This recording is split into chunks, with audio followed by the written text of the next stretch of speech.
For this secret conclave of America's media empires, we are here to come up with the next phony baloney crisis to put Americans back where they belong. I think we should go with a good old-fashioned public health scare. Yeah. A new disease. No one's immune. This can't be a made-up disease. The only moral thing to do is release a deadly virus into the general public.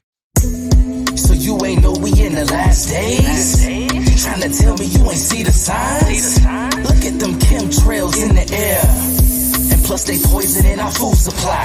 And that's why I got a whole coalition. Unity, survival, I ain't talking Darwinism. This a war, best believe it's on the rise. COVID-19 fake, yeah, let's open eyes. So pick a side, stop living in the matrix. What pill you taking? What deal you making? I know that blue pill looks appealing, but it's Satan. Yeah, it's Satan. The red pill is to the truth. So join the cause. They wrote it all in stone, but you didn't read the clause. Then they try to tell you that it's all a conspiracy, and that prevents the masses when I speak the truth from hearing me. Georgia Guidestones, Agenda 21, 5G, vaccines, AI, nanotechnology, GMO foods, water fluoridation, systematic racism, pagan observation, Planned Parenthood, outer space in that globe model, big pharma, LGBTQ role model. It's an agenda, we trapped up in this cage. We all playing parts, this whole world's a stage. There appears to be a widespread panic all over the city, and most communities are left without telephones, power, or water. There appears to have been some sort of unknown attack. As you can see behind me, the buildings are destroyed and people are left to fend for themselves. We encourage you to stay at home and lock your doors until the situation is contained. I know I can't make it by myself. I rock with a whole coalition. You know we all about the unity in time, so survival is the mission. While everybody sleep, we in the scriptures grinding, ain't never giving up. That's why we put the time in, like-minded individuals who know about the truth. We ride together, die together, riding with the proof. Gold bags in the trunk, rifle in the lap, buckets full of ammo, well water, no tap. Crops in the field, cattle in the stable, crypto in the wallet, hot food on the table. Set apart swagger, yeah, we keep it holy. Times of the essence, ain't talking about a rollie. Heads on the swivel, always on alert. Mistakes that get you killed, got them sweating through their shirt. Amazing what you have when you working as a team. Everybody as a unit, salvation is the dream. An open palm is weak and a slap can only sting. So we gotta be ready for what this tribulation brings. Fingers can be broken, alone and you stranded, but ball into a fist, you can really do some damage. Everybody safe, we gon' stick together, cause you and us a family, we gon' make it through the pressure. Here it is, the famous Georgia Guidestones. Maintain humanity under 500 million. So, how many people we gotta kill? We gotta kill a lot of people. They want to kill plenty of people. UNS, we already know what's going on in this world. And if you don't know, you better look behind the curtain. But guess what? We ready for it.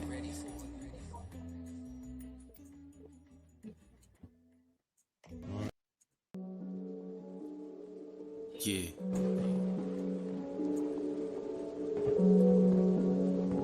AOE, I high over everything. You see this walk?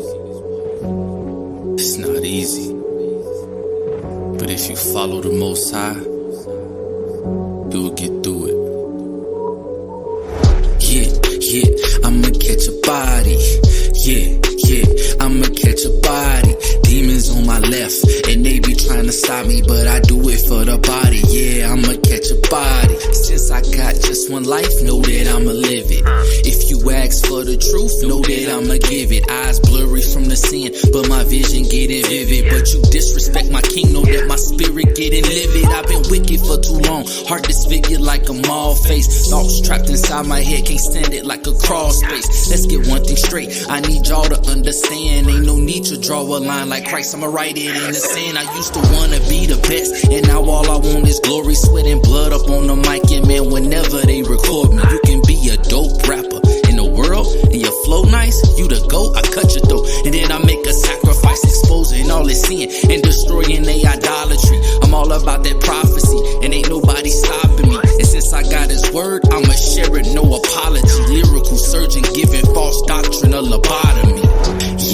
yeah, I'ma catch a body. Yeah, I'ma catch a body. Demons on my right, and they be trying to stop me, but I do it for the body. Yeah, I'ma catch a body.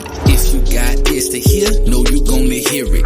If you scared of the truth, know you gonna fear it. Lies all over the place, better get yourself in gear. But you disrespect your shot, my set apart gon' disappear. I've been quiet for too long, I was lost up in religion. The Most High gave me a choice, I had to make the right decision. Let's keep it a pen, I don't need your recognition. Ain't no need to give me props, cause it's the Father's exhibition. Used to wanna be a brew, now all I wanna be is holy. Not worried about a trap, cause that I block you like a goalie. You can be a camp brew, and the truth with your fringes. You a snake, your doctrine faking scripture got you flinching. Yeah, just follow the law and obey all his commandments. I'm rocking with his statutes, yep, just like he commanded. And since I got his love, I'ma share it like a prophecy. Lyrical polygraph, I'm exposing they dishonesty. Yeah, I caught a body. Yeah, I caught a body. Demons all around, but they can never stop me, cause I do it for the body. Yeah, I'm here to catch a body. Yeah, catch a body. Hey, catch a body. Hey, man, all praises to the Most High. I'ma catch a body. I can make it. Let's go. One more jump. Made it. Oh. Shabbat Shalom, family. Shabbat Shalom. It's your boy Solid Prophet here. We're going to have Professor S come on here shortly when you get here. This is Shabbat Talk. So first and foremost, before we get started, got to give all praise and honor to the Most High. And I wanted to start tonight with my aunt. She just, got some bad news. Definitely want to send some prayers her way, send some encouragement her way. My cousin let me know before we got on here, so definitely want to let them know that, that they're within our prayers, and that that they got us in the corner, that everything will be okay. We got a whole body ready and willing to throw up these prayers and to speak healing, right? Speak healing. But we definitely wanted to start with that. We can definitely get into some of the shout outs. So more people will be coming in, I'm sure of it, but I'll start shouting out the people that's already here. Shabbat Shalom to my beautiful wife, Ebony. Glad she's here. Shabbat Shalom, Sister Aaliyah. Shabbat Shalom. Shabbat Shalom, Sister Andy. Shabbat Shalom. Just a question. What is your aunt's name? Gwen. Wendy? Gwen. Gwen. Okay. All right. So I'll say a prayer for her. Okay. Toda. All right. We got a Manny and a Kari in the building. Shabbat Shalom. Shabbat Shalom, family. Hope everybody doing good. Hope everybody doing well. So we'll get started, and then when Professor S get here, then we'll keep it moving. But this week's Torah portion was Exodus chapter 25, verse 1, all the way to chapter 27, verse 19. 1 Kings chapter 5, verse 26 to chapter 6, verse 13. Matthew chapter 5, verses 33 through 37, and 1 Corinthians chapter 9, verses 1 through 15. And let me get the Parsha in 60-second video real quick. Today's portion is from Exodus 25:1 through 27:19. It is called Truma, which means gift or offering. It was time to build the tabernacle. The Israelites gave God many gifts for this project. The Ark of the Covenant was crafted with acacia wood and overlaid with gold. The tablets were placed inside. 2 cherubim of gold were placed on the Ark's cover, or mercy seat. God promised to speak the commandments to Moses from between the two cherubim above the cover of the ark. A gold table was made with a crown for displaying bread. One 6-branched and 7-lamped stand of pure gold was crafted. The tabernacle was crafted with 10 stripes of fine twisted linen of blue, purple, and crimson yarns, with a design of cherubim worked into them. 11 cloths of goat's hair made a tent over the tabernacle. Planks, curtains for the Holy of Holies, an altar, and other enclosures were crafted for the tabernacle. God instructed every little detail down to the last thread of everything. And that is Truma in 60 seconds. All right. So that was Parsha in 60 seconds. Anybody would like to share from this week's Torah reading?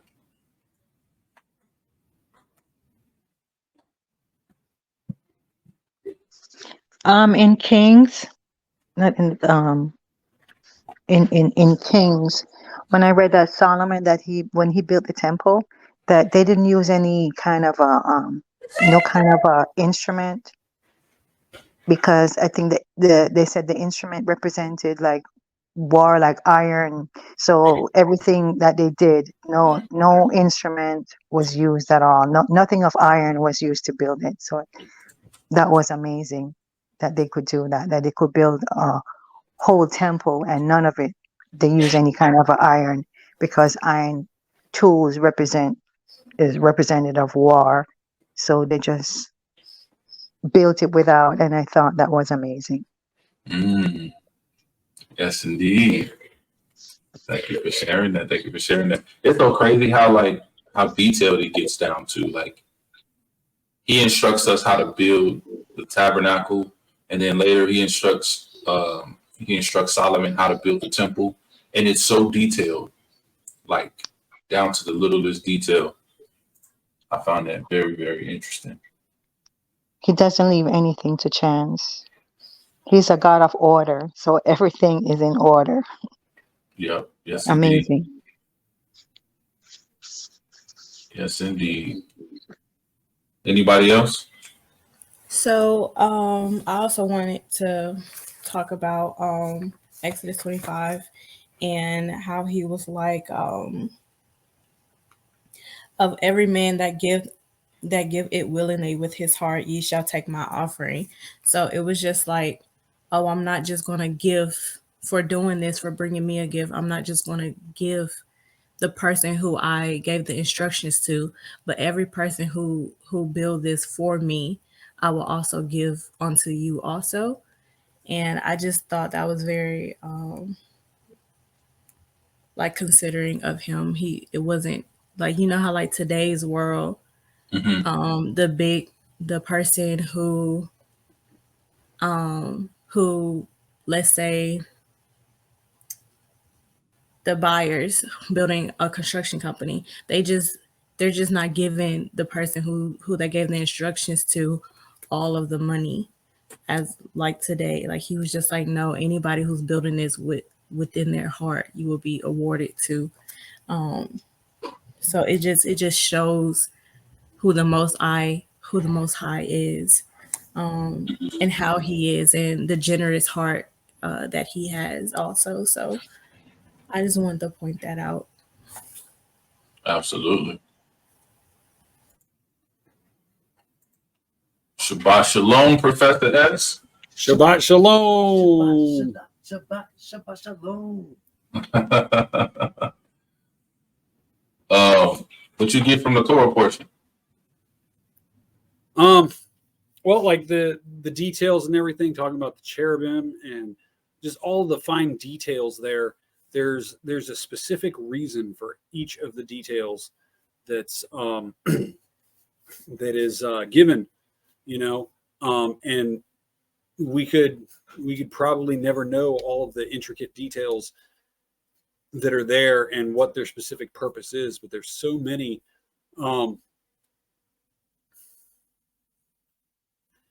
Trying to think off the top of my head.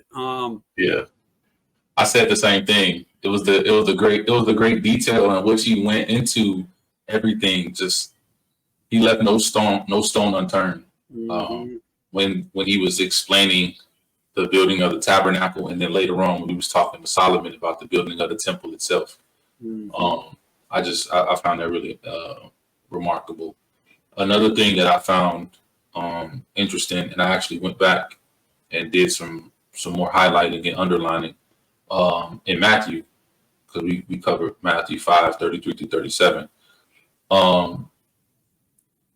a lot, and this makes me want to come back to the topic for another Shabbat talk. But because we started it, me and Professor S, we did a few different shows about how it appears that the Messiah is contradicting the law, but when you actually look into it, he's not contradicting the law at all. But a lot of times you see in chapter 5, especially from verses 21 all the way through the end of the chapter, he says over and over again, you have heard it said, right? You have heard it said X, Y, Z, but I say this is how you're supposed to do it. And when you first hear it, you think what he's saying is a contradiction to what was written. But when you look into it, it's not. Like, we were supposed to read 33-37. He says, verse 33 says, again, ye have heard that it hath been said by them of old time, thou shalt not forswear thyself, but shalt perform unto the Most High thine oaths. But I say unto you, swear not at all, neither by heaven, for it is the Most High's throne, nor by earth, for it is his footstool, neither by Jerusalem, for it is the city of the great king. Neither shalt thou swear by the head, because thou canst not make one hair white or black, but let your communication be yea, yea, nay, and nay. For whatsoever is more than these cometh of evil. And then again in verse 38, even though we didn't have to read it, but verse 38, he says again, you have heard it said. So I love going back, and I really want to like tackle more of these, you have heard it said XYZ, because, you know, when you actually get into the nitty gritty of it, you realize that the Messiah wasn't doing away with the Torah like people think he was. He was doing exactly what he said that he came to do, which was in verse 17, right? Think not that I came to destroy the law or the prophets, for I did not come to destroy, but to fulfill. And that word fulfill, we've covered it time and time again on the show. Fulfill don't mean to complete and do away with. Fulfill means to teach the Torah as it was supposed to be taught from the beginning. So he came down to show us how to properly keep the Torah. So that's what kind of stood out to me on the New Testament portion of it. And like I said, the Old Testament portion was just a great detail about the tabernacle being built. Anybody else? Something to note on that, as far as the oaths and everything, and let your yes be yes and your no be no. Something to note on that is, you know, they had a custom that, if you swear by this, then you don't have to actually keep your word, right?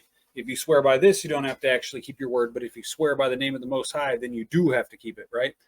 But what Messiah was trying to show was that if we are part of the congregation, then we're acting on earth as like his proxy, right? And so anything we say automatically is as if we swore it by his name, right? Because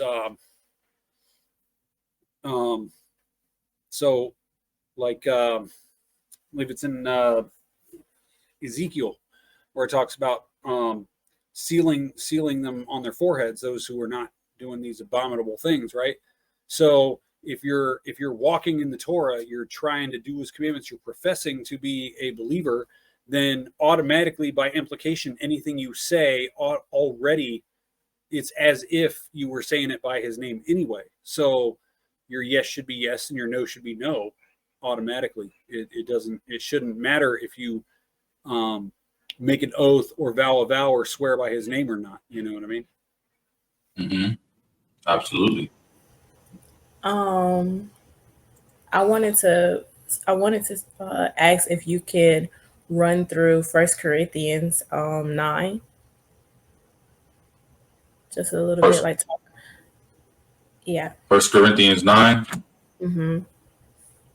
Just, kind of run through it, discuss it a little bit.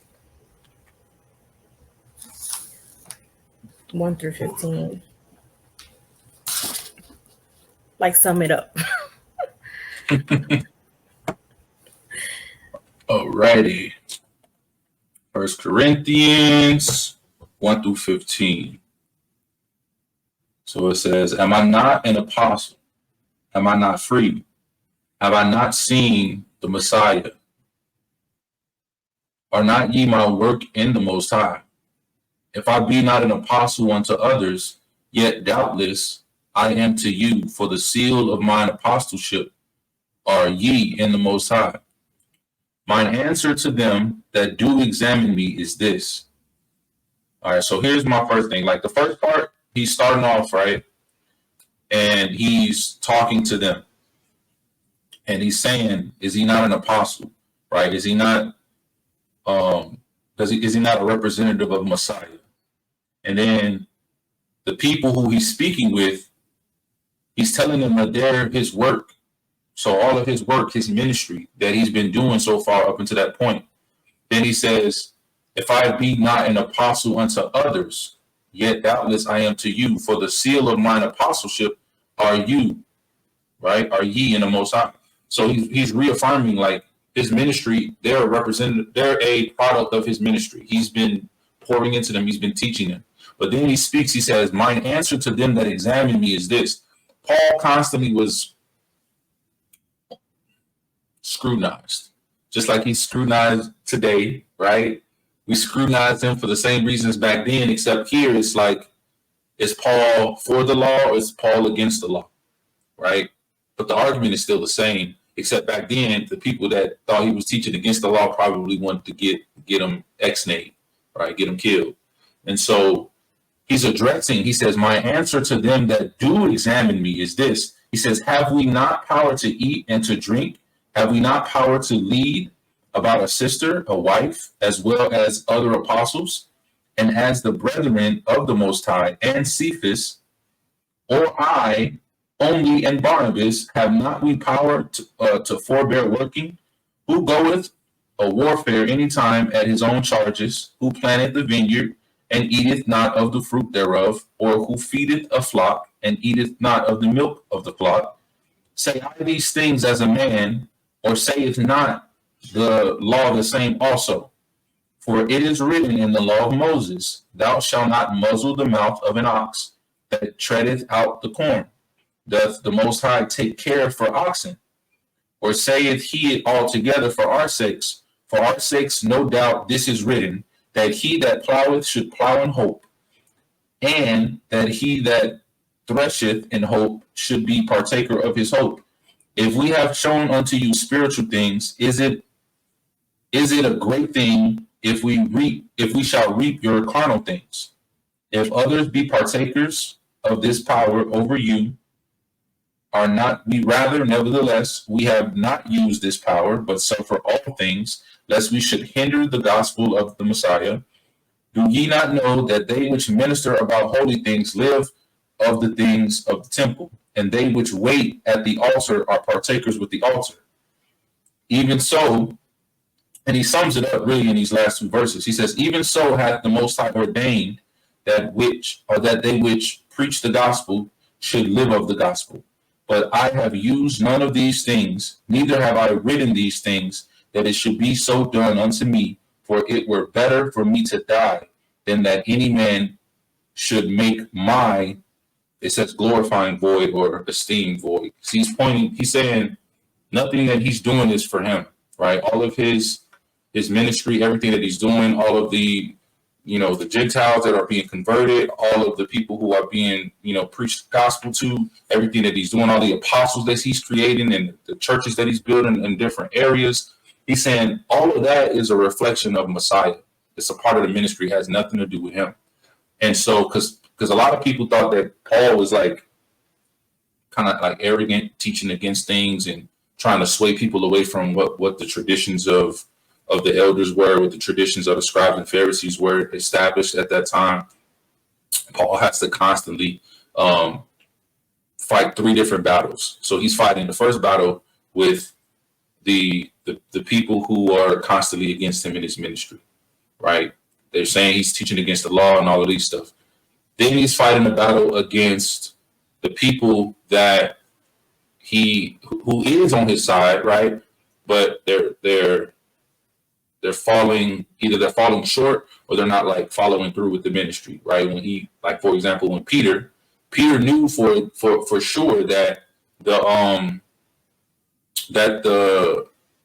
salvation was of the Gentiles as well, right? He was a part of that whole grafting in process. And so when the Gentiles was around, he was cool, he was kicking it with them. But then when the Jews came around, he would distance himself from the Gentiles. And Paul had to check him, right? So Paul was dealing with stuff like that as well. And then Paul was also dealing with the Gentiles.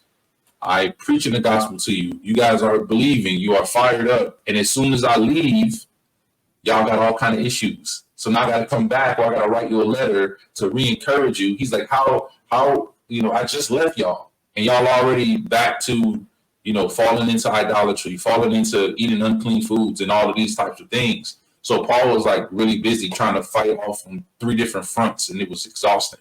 I can't imagine what he was going through, but he's often having to speak for himself a lot of times, especially in the book of Acts, to where if the reputation about him is he's doing one thing, Paul has to speak up for himself and says that he's actually doing another thing. Or if, his followers or his congregations are thinking like, all right, well, what about this? Paul's like, hold on, let me speak for myself. Like, you guys are a reflection of me. And if I'm preaching about the gospel, the message and the point and the goal of everything is the gospel. It has nothing to do with me. Like, for example, a pastor in a church, the importance and the emphasis should be placed on the message. It should be placed on the word, not the pastor himself. You see, you've got certain churches, they like put the pastor on an idol and they do so many things to like edify the pastor. And it's not really supposed to be, because that's when it starts becoming about something other than the message, right? But Professor S, you got anything you want to add to that? No, I think you broke that down pretty good. Yeah, pretty much everything you said. Yeah. All praises. All right. Well, go ahead and talk about next week's Torah portion. We got Exodus chapter 27, verse 20 through Exodus chapter 30, verse 10, Ezekiel chapter 43, verse 10 through 17, and Hebrews chapter 13, verses 10 through 17. I'll leave it up for a little minute for you guys to go ahead and write it down, take a screenshot, picture, whatever you need to do.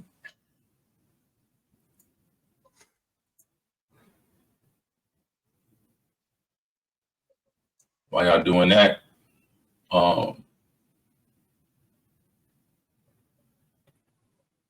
give a couple quick shout outs. Shabbat Shalom, Sister Jasmine. When we first started, I definitely opened it up for Auntie Gwen. So we're gonna be praying for her and sending prayers for her for healing. Already let everybody know. And then well, somebody else came in here. Shabbat Shalom to the Y team. Faith over fear. Shabbat Shalom, everybody over there. I see Brother Sims back there. Sister Kaya adjusting the camera. Sister Marquita probably over there. I see who that? Sister Kaylee? Yeah, Sister Kaylee. Shabbat Shalom, everybody. Salakia if I miss somebody. And then again, Shabbat Shalom to my co-host, Professor S, my A1 Day One. And then a big shout out to my wife, man. She sent me a video about 3 weeks ago, maybe. Might have been a little longer than that, but she sent me a video, and a lot of times she'll send me like these videos that'll talk about deep topics, and she likes to hear like what my thoughts and perspectives are on them. And a lot of times they spark a conversation between me and her, and we had these deep conversations. But this particular video when I started to watch it, I started off kind of in the back of my mind, kind of like what's this? Like, what is this dude about to say? Because certain members of Christian congregations, I'm a little wavery on. I'm kind of like skeptical. And when I start hearing like the pastor voice and different isms like that, I be on guard a little bit, right? And then so he starts to talk, and he's speaking about the party, but he's using very basic examples. And you know, like when you in the church and the pastor say something basic, but he puts a little oomph behind it and everybody go crazy. That's kind of like what was happening in the video. And so initially I was kind of shut off from what the message was because I was in my defensive mode, right? But then as he kept talking, I started to open up, and I felt the Ruach kind of like bring my guard down on purpose. Like the Most High was like, no, you need to hear what's being said. Like, let go of all that extra stuff. Chew the meat, spit out the bones, and listen. So then I started the video over. I only got about halfway through the video, and I started it over. And as I started it over, I was like, I'm going to just shut up, and I'm just here. I'm just listening. And as I listened, I was able to hear and really receive what this brother was saying. I can look past all of the talking, the inflections in the voice and the pastor voice and all of that. I was able to get past that and listen to the video, and the message was so powerful, so powerful. I was like, I got to share this with everybody for a Shabbat talk. I didn't know which week we would do it or how we would do it, but I was like, this definitely needs to be shared, because if it impacted me and it impacted my wife, then I know it's going to probably impact each and every one of you, or you guys that are watching at home. And so I was just like, how can something be so spot on with my personal walk, right? And I'm pretty sure you're going to feel the same way when we watch this video. But I was like, all right. And then I prayed this morning on how to go over the video, because I didn't want to just play a video and then cut the video. I wanted it to be interactive. I wanted us to be able to share, to be able to, truly like fellowship, because once you let your guard down, you allow yourself to be vulnerable, that's when, breakthroughs can happen, right? And that's when miracles can happen. So I sent this to everybody. It looked different for everybody that I sent it to, because I sent it as a Word document for you guys to fill in your own answers, right? And there was a point behind it all, because I want you guys to answer these questions before watching the video. And then after we watch the video, I want to discuss with you guys. I want to dialogue with you guys.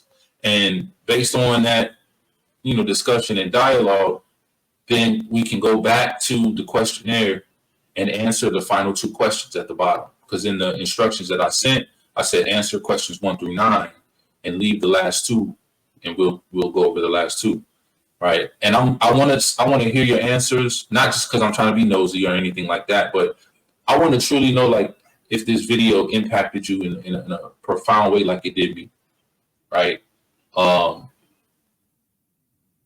Me and my wife ain't even go into that greater detail. We did have a conversation about the video, right?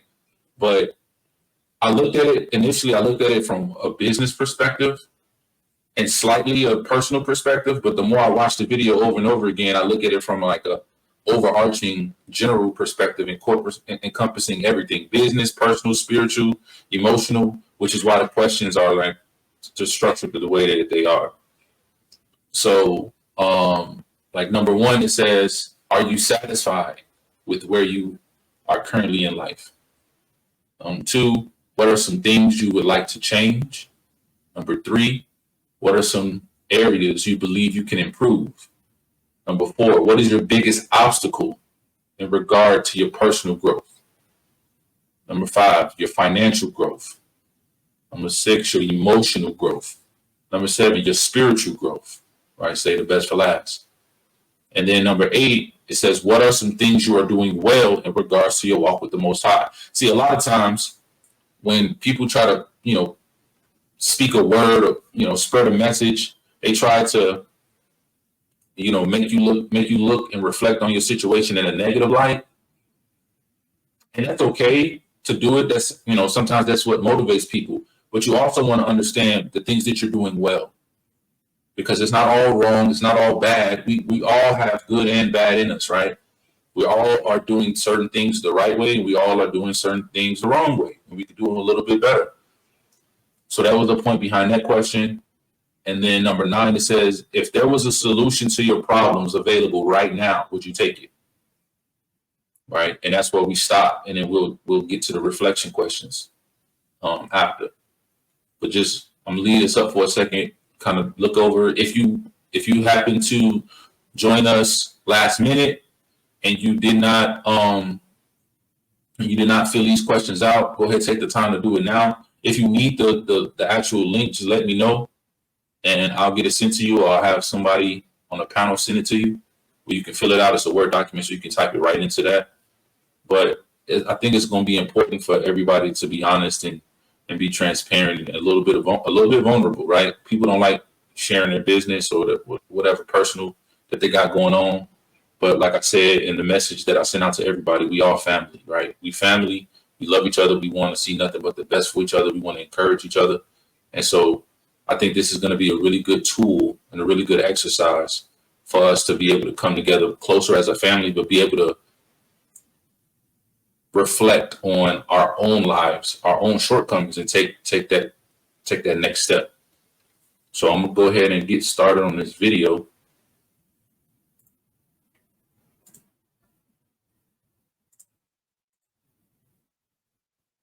You're gonna get mad at me for saying, but I'm gonna say it anyway. Man, y'all check this out. One thing I want to talk about, and we can just talk. Let's go. But one thing that hit me was that anytime, I'm going to say it exactly how, in order to come up or move forward, they both require some type of departure. Ooh. Yep. If I was to literally stand up in this chair, I would have to leave the chair. Right. If I was to move forward and go towards my grass, I would have to leave this space. And I think a challenge for people moving forward is the thing they got to leave to do it. That's real. It's the departure. There has to be an abandonment in forward movement of some sort. And if what's forward is not worth your departure, you're going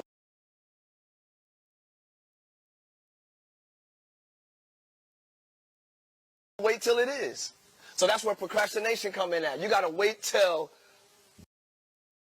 it's not worth your departure. You're going to wait till it is. So that's where procrastination come in at. You got to wait till what's next is worth you leaving. Okay, got it. But if you ain't got a whole lot of information on what's next, you understand what I'm saying? Then that faith going to have to kick in. That faith going to have to kick in.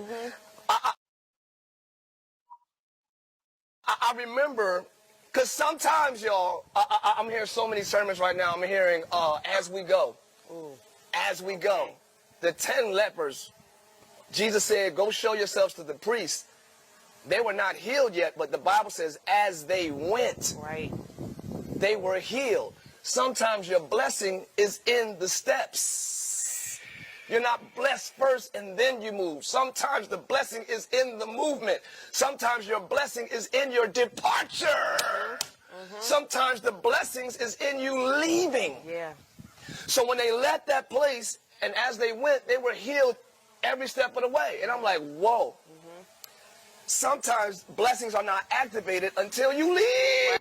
Just like he said, sometimes the blessing is not activated until you leave. Some of us got to leave so that the blessing can then be activated in our lives. The very thing I thought about, I mean, I love how he thought about the 10 lepers, but then what hit me was Genesis chapter 12.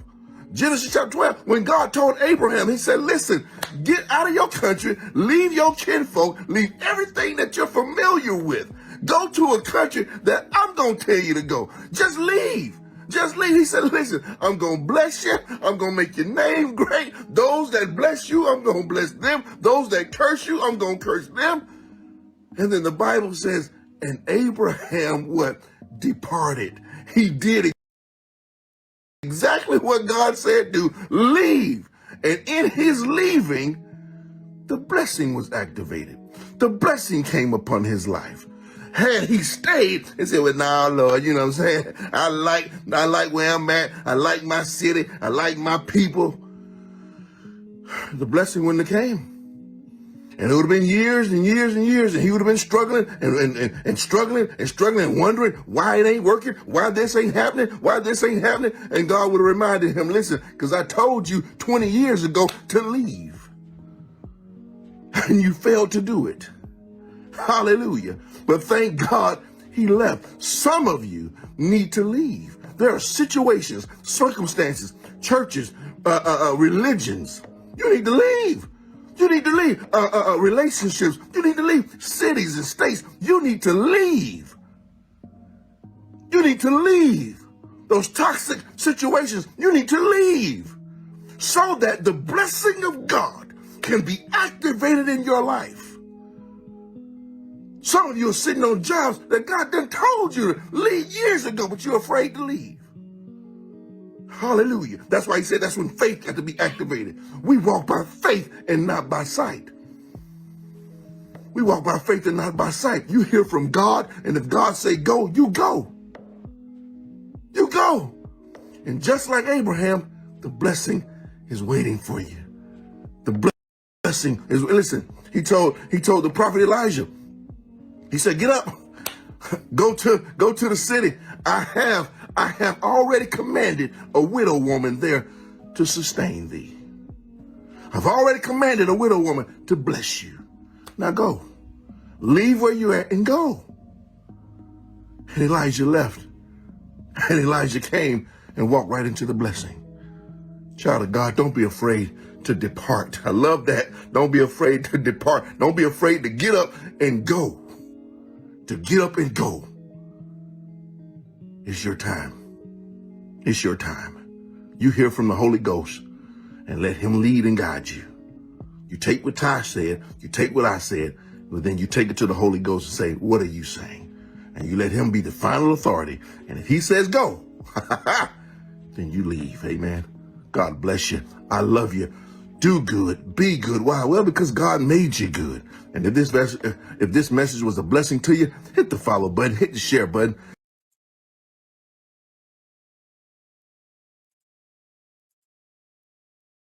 All right. I seen some of y'all faces. Y'all don't know that I was looking, but I was looking. I seen some of y'all faces during that video. Look, I know. It hit me the same way. It hit me the same way. And I know a lot of y'all are looking at the questions and your answers on the paper, and how it's starting to make sense, right? It's starting to make sense. Asking you where you at in your life. Are you satisfied with where you currently at? What's some of your obstacles? What are some of the things that you're trying to overcome, right?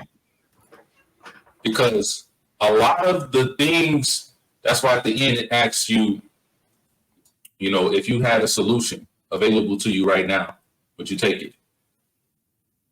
Because the solution to a lot of our issues, I ain't gonna say every one of our issues, but a lot of our issues is that we're scared to depart. We're scared to leave our current situation to go to where the Most High wants us, right?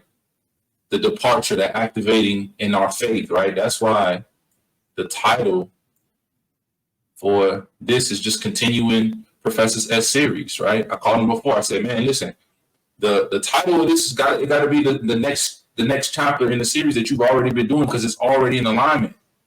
We have to lean on faith. Like, I love what Ty said. He said, if you don't have information on the next destination, the next location, your fear keeps you here.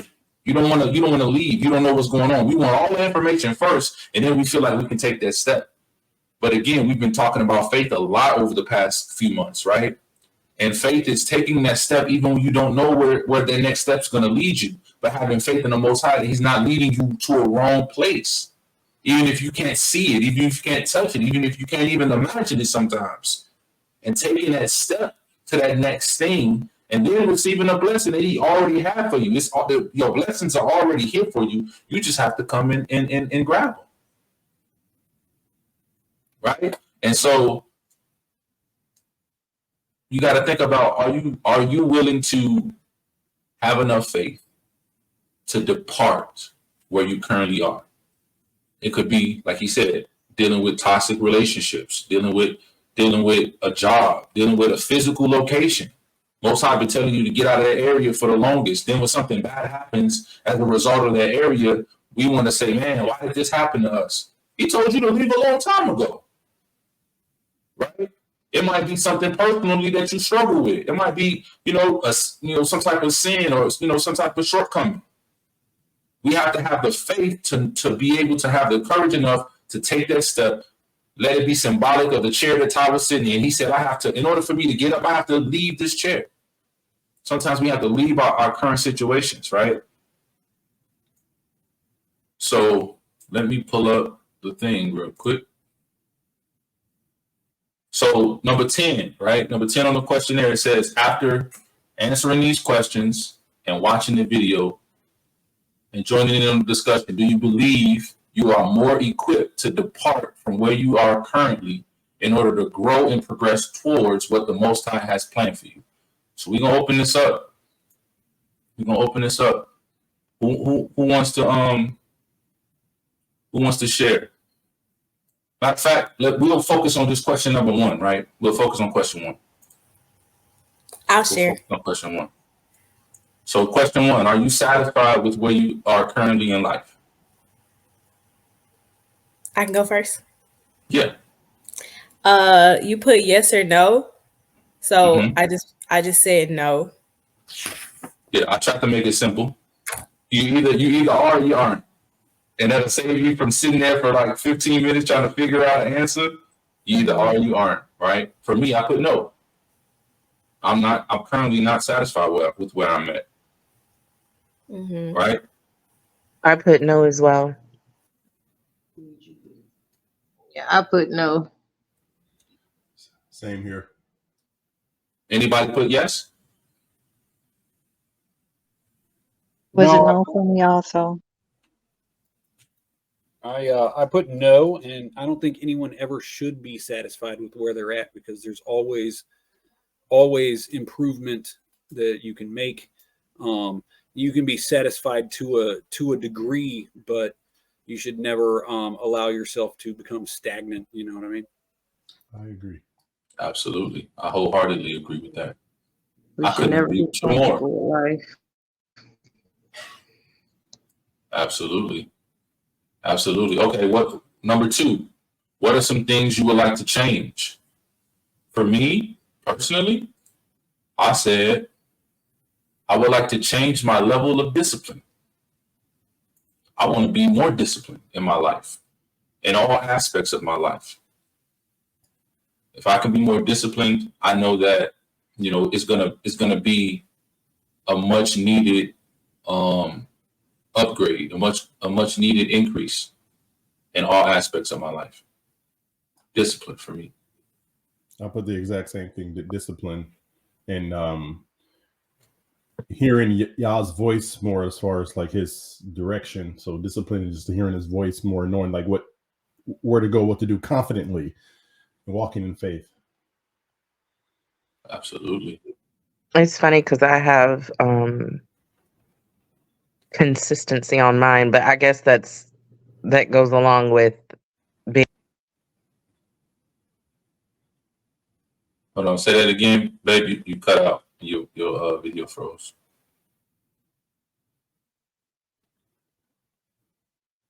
Can you hear me?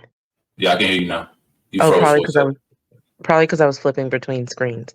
I put like my level of consistency, but I guess that also goes with discipline, because when you're disciplined, you're consistent.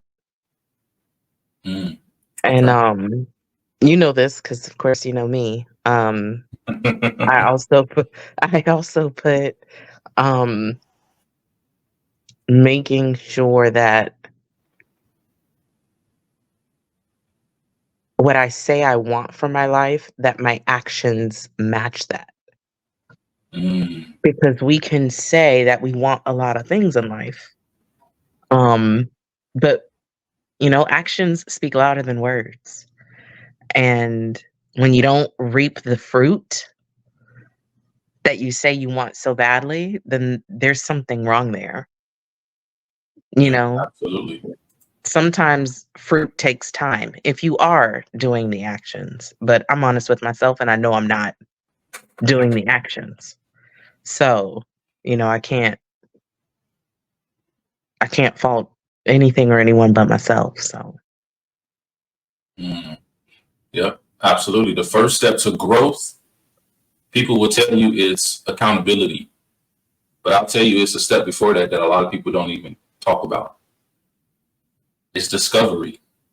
You got to find out whatever it is that's wrong. You don't always know. Yeah.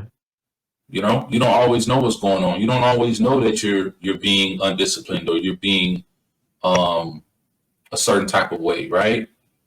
You have to come to that realization, and then after you come to that realization, then there's acceptance, and the acceptance is the accountability aspect. But if you don't know what to be accountable for, how can you, right?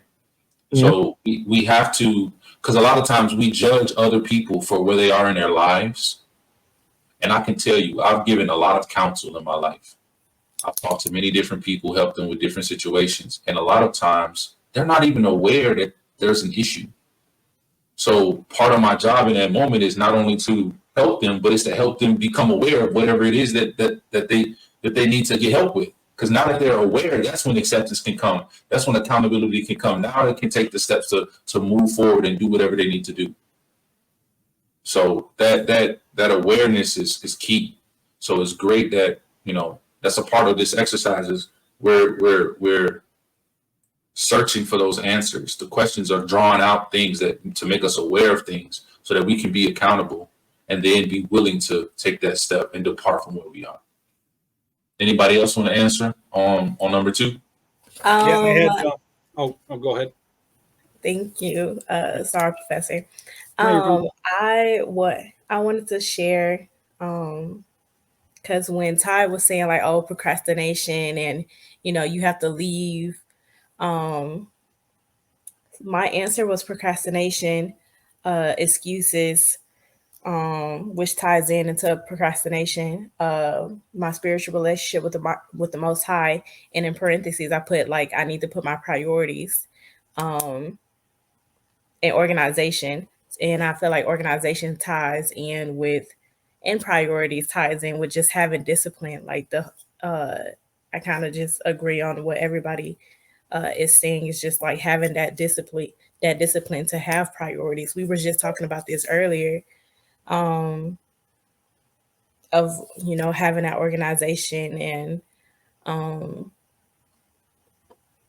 like it's never, for me, I could say like it's never too late to awaken, basically. And I feel like this was the time where it was just like I've been awakened, and I felt that me walking through this time of my life, it was all this have been coming to me of, hey, like it's time for you to get organized. It's time for you to get more disciplined. It's time for you to take control of what's going on in your life. And and now here we are talking about it again. So it just leads to where God always, or the Most High always puts you in scenarios to guide you where He needs you to be. So yeah, that's what, when he said procrastination, I was like, dang, this was meant for me.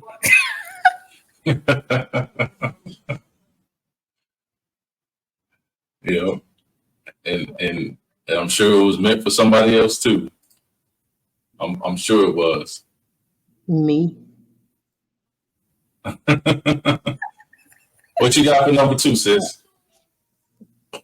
I just feel like I need to work on changing my ways because sometimes when you're in a certain position, we try to rush things on our own time instead of waiting on God's time, and it can get a little frustrating. And it's like he'll keep you at that position until you learn to wait on him and stop trying to lean on your own understanding. So that's a big thing, including the procrastination part and just being more structured, just to learn how to be more patient. Mm-hmm. So I agree with everybody else. And thank you for sharing. You're welcome. Absolutely. It's hard to admit certain things. Sometimes we're selfish. Sometimes we're quick to anger. Sometimes, we're inconsiderate, right? And since we know those things are negative, when we see these negative traits, a lot of times we don't want to take ownership of them because, even if sometimes we can be those things, we don't want to let that be a label for us, right? So we kind of distance ourselves from it. We acknowledge it from a distance, but we distance ourselves from it, and that prevents us from actually progressing. Yeah, because you have to confront these things in order to fix them. They have to be confronted first, and then you have to turn away from them. Yeah, confront it. You have to confront them head on, right? Yep. Say, I am a liar. I am a thief. I am whatever it is. But then after you acknowledge that, but then what? Now oh, go ahead. Sorry, I was going to say, I think the problem is that a lot of people are too worried about what others are going to say and how others are going to feel about them and whatever their deficiencies or weaknesses are.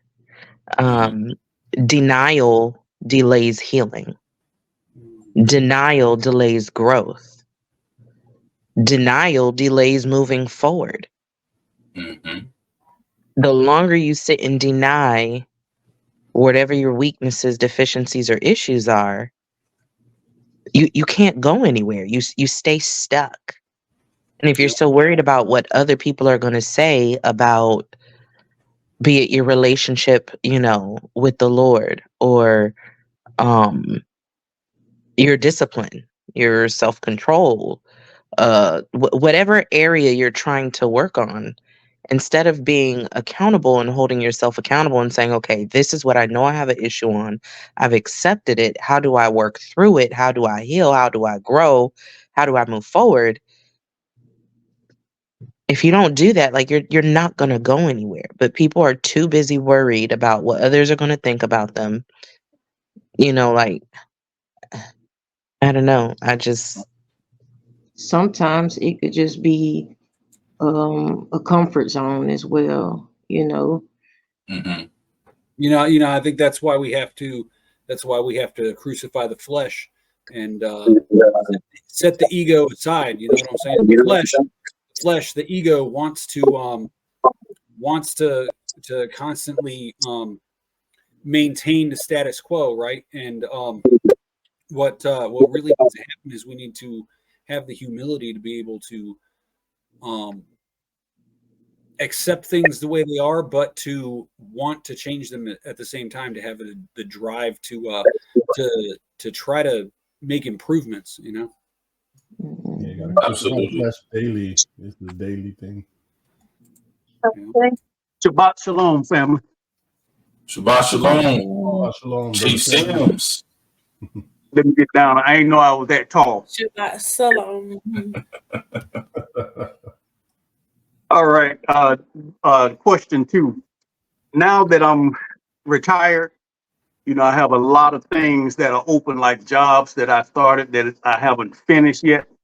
and having to go out and do all of that, it takes time from me that I could really spend with Yah and just spend time, unhindered time, or uh, well, I'm not as concentrated, being in his space, in his presence, with all of that on my mind. So once I get all of this closed out, then I have more time that I can spend with him. Mm-hmm.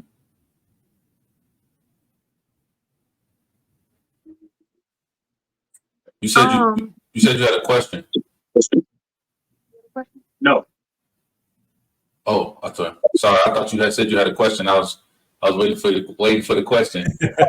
But you're absolutely right though. But it's important that even if you're finishing up the projects that you started and didn't finish, that you're still setting aside that time, to give him worship, give him praise, read the word, study, fellowship with others, do all of the works that he's instructed us to do. And then if you make that the focal point, he's going to make time for everything else, right? If you make time for him first, he'll make time for everything else. But if you try to do everything else first, there's not going to be enough time for him. And then that's when the relationship suffers. Yeah. But yeah, go ahead, Sister Kaylee. The statement I made was answering question 2. Got you. It was a little choppy, so my bad. Salaki for mishearing you. I was just wait, can y'all hear me? Or do I need to get closer? No, we can hear you. Going back to what Miss Ebony said, one thing that people have to know, like, you can't be afraid of how other people feel, because at the end of the day, we all put our pants on the same way. We all deal with the same issues. And not only that, it's in our weaknesses that God is able to show his strength. So our weaknesses are powerful, and you never know what situation or struggle that we may be facing with one day, and then next thing you know, God is able to turn it around and we're able to help the next person with that same issue. But I know personally for me, I put discipline, and I really think it's because of the instant gratification that we deal with nowadays. Everything is just, just so easily accessible, like, watching a funny video and you get the dopamine release, or, going out to eat and smashing on some good food, or, and so to actually be able to have the dedication to put in hard work before you get the gratification, like that's not really a thing anymore. And so it's almost like you get bored during the process, and you can't really see the end result, and so you lose like motivation, which that's kind of what it is for me. But I would definitely say instant gratification plays a lot into that as well. Absolutely. Yeah, you've got to have that delayed gratification. You got to understand that if you do what's easy now, your life is going to end up being hard. But if you do what's hard right now, your life will end up being easy. Absolutely. Like I know like individually it can be all of those things, and I do agree with everything that has been said up to this point. But I look at it from those people who are in positions of power, authority, who are in charge of leading, or who are in charge of teaching some things. I know a lot of that is if they find some things about themselves and they acknowledge those things, they're being honest about those things, they're afraid of those titles that they have, those positions that they have, right? The places of authority that they have, the respect of people who follow them, who look up to them, who admire them, not necessarily always just like pastors, preachers, teachers, and elders, but you got, governors, mayors, all of these types of things, right? And I think there's a sense of courage that comes into being in a leadership position and acknowledging your faults and being willing to repent from those things and move forward that for me, that's more respectable than to consistently put up a charade like you know everything, or like you're perfect. You paint this portrait of perfection that you can't even, add up to, and the people who are underneath you can't do it either. And so when those things do come out where it's a public matter and you don't have any control of how the information gets leaked, now it's such a big fallout because people have been putting faith in your infallibility to the point where now they see the chinks in your armor and they just abandon you. How many times y'all have seen, pastors get put out of the church, or it comes out that they did something kind of wrong or whatever, and then the whole congregation walking out, and all the members then just up and quit because they put so much faith into these individuals. So I think there's power in being honest and transparent when it comes from these different authoritative positions and leadership positions, because the people that are under you or looking up to you, they need to know that you're not perfect, and if you're struggling with something, they probably struggling with the same thing, and you actually coming forward and being that example and taking that ownership and that accountability so that you can depart your current situation and go to the next situation operating in faith, then that gives them the encouragement that they can do the same thing. It's actually counterproductive to think that you got to be perfect and shield and hide all of the under stuff, and let the people that are following you and looking up to you actually know that they can do the same thing. It's very interesting. I was just reading a book about that earlier this week. It was talking about how people have more in common than they have different, right? So many people tend to feel inferior or superior to other people for various reasons, but in actuality, most people have the same struggles, the same issues, the same fears as the next person. So even though it may not be quite as pronounced, lots of people have the same general desires and wants and likes and dislikes. You know what I mean? So that was interesting. And that's part of what what I put for my answer on number 2 was one, I would get closer to Elohim, right? And then I would do more things right consistently. Interesting. And that I would increase my confidence, right? And then control my tongue, right? So that was my answers for number 2. All right. Now I'm curious, when you say control your tongue, brother, your tongue is one of the most controlled tongues I run across. And brother, you're always careful about what you say and how you say it. So when you say control your tongue, I'm lost, and I'm at a loss, man. well, okay. So I've been reading a couple really good books. Of course, The Tongue, A Creative Force, right? Mm-hmm. But I reread that, just finished that about 2 weeks ago. And shout out to Charles Capps. Right. Yeah. Shout out to Charles Capps. So I read that, and then I've been reading this book, What You Say Is What You Get by Don Gossett. Very good book. And that's what I mean when I talk about controlling my tongue is, Charles Capps said in The Tongue of Creative Force, he says, if the Messiah came to you right now and said that from here forward, everything you said would come to pass exactly as you said it, wouldn't that change your vocabulary a little bit? And I appreciate you saying I have good control over my tongue, but I've personally noticed where I say things that I don't want. You know what I'm saying? That I say things that I don't want to happen, and I want to refrain from doing that. Especially reading this book. What You Say Is What You Get. It's really making things come into a more perspective of like how serious it is what you say. What you say is actually really, really serious, and a lot of things we take for granted, like like, saying something scared me to death, right? That's something that you wouldn't even think of as being, necessarily a bad thing. It's just a common phrase, but we should be speaking life out of our mouths. You know what I mean? So.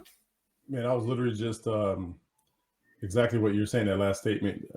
Thinking about that recently, and I was watching a couple of different videos of a couple of different guys, and they were bringing up those types of examples to where, like, we don't realize, like, the words we say and the phrases that we grew up with, it just comes natural, like that. Oh, I'm dying laughing, or I can't think of all the ones right now, but those common sayings, they have like those negative type words to like that, like I'm dying laughing, or I'm so stupid, or you're so stupid, like that stuff. And it's like, when you really think about the basis of what you're saying, we should try to learn to, like I said, change up those words to more positive and not say like those things that we grew up with saying, like those different phrases. So that's interesting you say that. I was just actually looking at that myself. Yeah, I mean, it's like very often we'll say to ourselves, man, that was stupid. Why did I do that? That was dumb. But when you really think about it, what you should be saying is, wow, it's highly unusual. I would do something like that. Next time I'll do this, and then say to yourself what you would do in the situation if, now that you have hindsight, and then what that does is it begins to reprogram your mind instead of making you think that you're a fool and say, man, I'm an idiot. Why did I do that?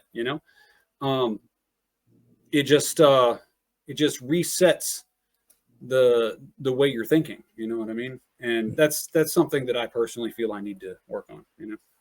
Yes, and really quickly before we move on, I know we probably have all these other questions, but along that same topic, again, on one of the videos I was watching, it was like a 2-3 hour video. And the guy's his main focus was the word you know how we all say a lot. And I know I say that myself, but it could have been too extreme. I don't know. Everybody judged themselves for that, but it was just like how he was going to the root of like the word and how that's actually a root in Satanism or like paganism, like the and then like the sound and the vibration of the word and how we all like say that when we're in between thoughts, like I was thinking. So it was just crazy how he like literally all like, wow, this was like, it was a lot how he broke it down. But again, I don't know if it was too extreme or not, but it was just interesting how he was I just said it too. I just said it right now. It was interesting how he brought that up. I was like, now that's interesting. Absolutely. I wanted to quickly go back to what you were saying a second ago, babe. Sorry, I just said it. When you were talking about sorry, excuse me. When you were talking about being accountable and, like just aware. And I think the problem is, I'm about to get into like my therapy bag real quick. So, as human beings, you're either self-aware or you're not. And the problem with being self-aware, not everyone, we're all raised differently, had different childhoods, we become adults and we are who we are. Mm-hmm. But for those that are self-aware, it's a lot easier to get to the realization sometimes of things we need to fix, why we feel the way we feel, what we need and want to work on, the areas of growth that needs to happen in our lives. For those that aren't self-aware, the problem is we live in a world now full of humans that don't like accountability. So they don't know how to receive when someone is telling them, hey, you need to work on this. You need to fix this. You have a problem with this. We live in a world full of people like that now. So it sucks because you have some people that are like, hey, I'm ready to move towards growth and changing my life. And yeah, I'm going to sit here and I'm going to figure this out. And mind you, even with being self-aware, there's different levels to it. Some people are way more self-aware than others, right? And there's different levels to it, and that's okay. You don't have to be, to the 100th power. You could be 50% self-aware, but for those that don't have it, if you're not willing to receive when someone's trying to help you and tell you when you need to fix something or that you might need to work on something, that's a problem. You'll never go anywhere. Yeah, absolutely. No, I just saw in the chat there. So the books, it's actually 3 books. They all cover basically the same topic, just from a different perspective. The one is obviously The Tongue, A Creative Force by Charles Capps. The second one is What You Say Is What You Get by Don Gossett. And the third one, I can't remember the author, but it's Hung by the Tongue is the name. So really good book. So. Got it. I put them all in the responded in there with that. Hung by the Tongue. I think it's no, it's not Charles Capps. No. I'll go find out who the author is. 1 second. Yeah, no worries. Anybody got anything left for number 2? If not, we'll move on to number 3. All right, number 3. What are some areas you believe you can improve? For me personally, I said I would like to improve my consistency when it comes to prayer, fasting, and meditation. It's crazy, like we've been talking about, accountability and consistency and discipline, and it keeps coming up. It keeps coming up. Sister Ava said discipline, increase time with the Most High. Absolutely. I put my relationship with the Most High. You know me. I'm big on prayer and just talking with him, but I do not read scripture the way I should and the way I need to. So that is definitely an area I need to improve on. Mm-hmm. I wrote down the same things verbatim. Okay, twin.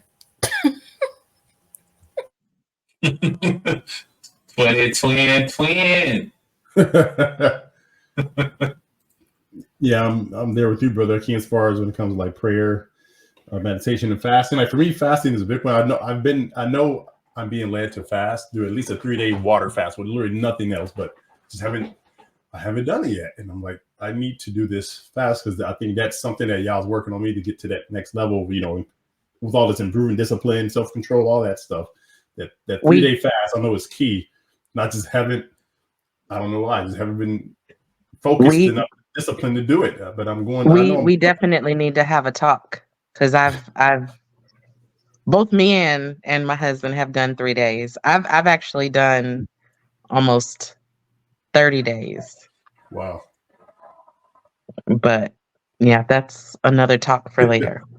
Okay. And it's funny that we're talking about prayer and fasting right now, because for about a month now, I've just been hearing the Lord tell me, you need to do a fast. You need to do a fast. And I keep not doing it. That's really interesting, because I just recently came across the video randomly about the biological benefits of fasting. And man, I knew some of them. In fact, I knew a good portion of them, but there were some that I had no idea about, and I was like, wow. Yeah, outside of the spiritual aspect and benefits, and there's all kinds of biological health wise, fasting heals everything. Literally everything. All kinds of stuff. So the author of that book it's Hung by the Tongue, and the author is Francis P. Martin. So, good book. It's a nice short little read too. It's not even that hard to read. So I have a question. All right, go ahead. Okay, so about like the fasting, right? Because I think I spoke to you about it earlier, maybe. I don't Yeah, remember. we talked a little bit about that. Okay, so and how it's like I've been for months I've been hearing like, oh, you need to fast, you need to fast. But it's just like I struggle with responding back of just like, but what for? Like what am I fasting for? Sometimes we don't even know what the benefits are when doing it. Sometimes we don't even know. It gives us a lot of mental clarity. That's for sure. Another thing that was only discovered in 2001, as a matter of fact, wasn't even known until 2001. Up until that point, it was thought that brain cells never grew back, but fasting actually causes new brain cells to grow. It actually makes you smarter. So. And also, just initially too, when you look at it, fasting, obviously you can find many biblical scriptures of them fasting, but I think initially because you're denying yourself something that your body wants and is craving food, and you're denying yourself that, so then Yah will meet us, to get us to that next level, because he sees we're denying ourselves for him, even though we're really hungry, we want to eat, but we're not doing it. So when he sees that we're actually pushing through that pain, then he meets us there and gets us to whatever that next level is. And everybody may have a different level, but I think that's just the initial, you're denying your flesh something that it wants and needs. And then that's like a big reason why, because if you can do that for Yah, then he will come and, he starts to guide you more. You hear his voice or you get led.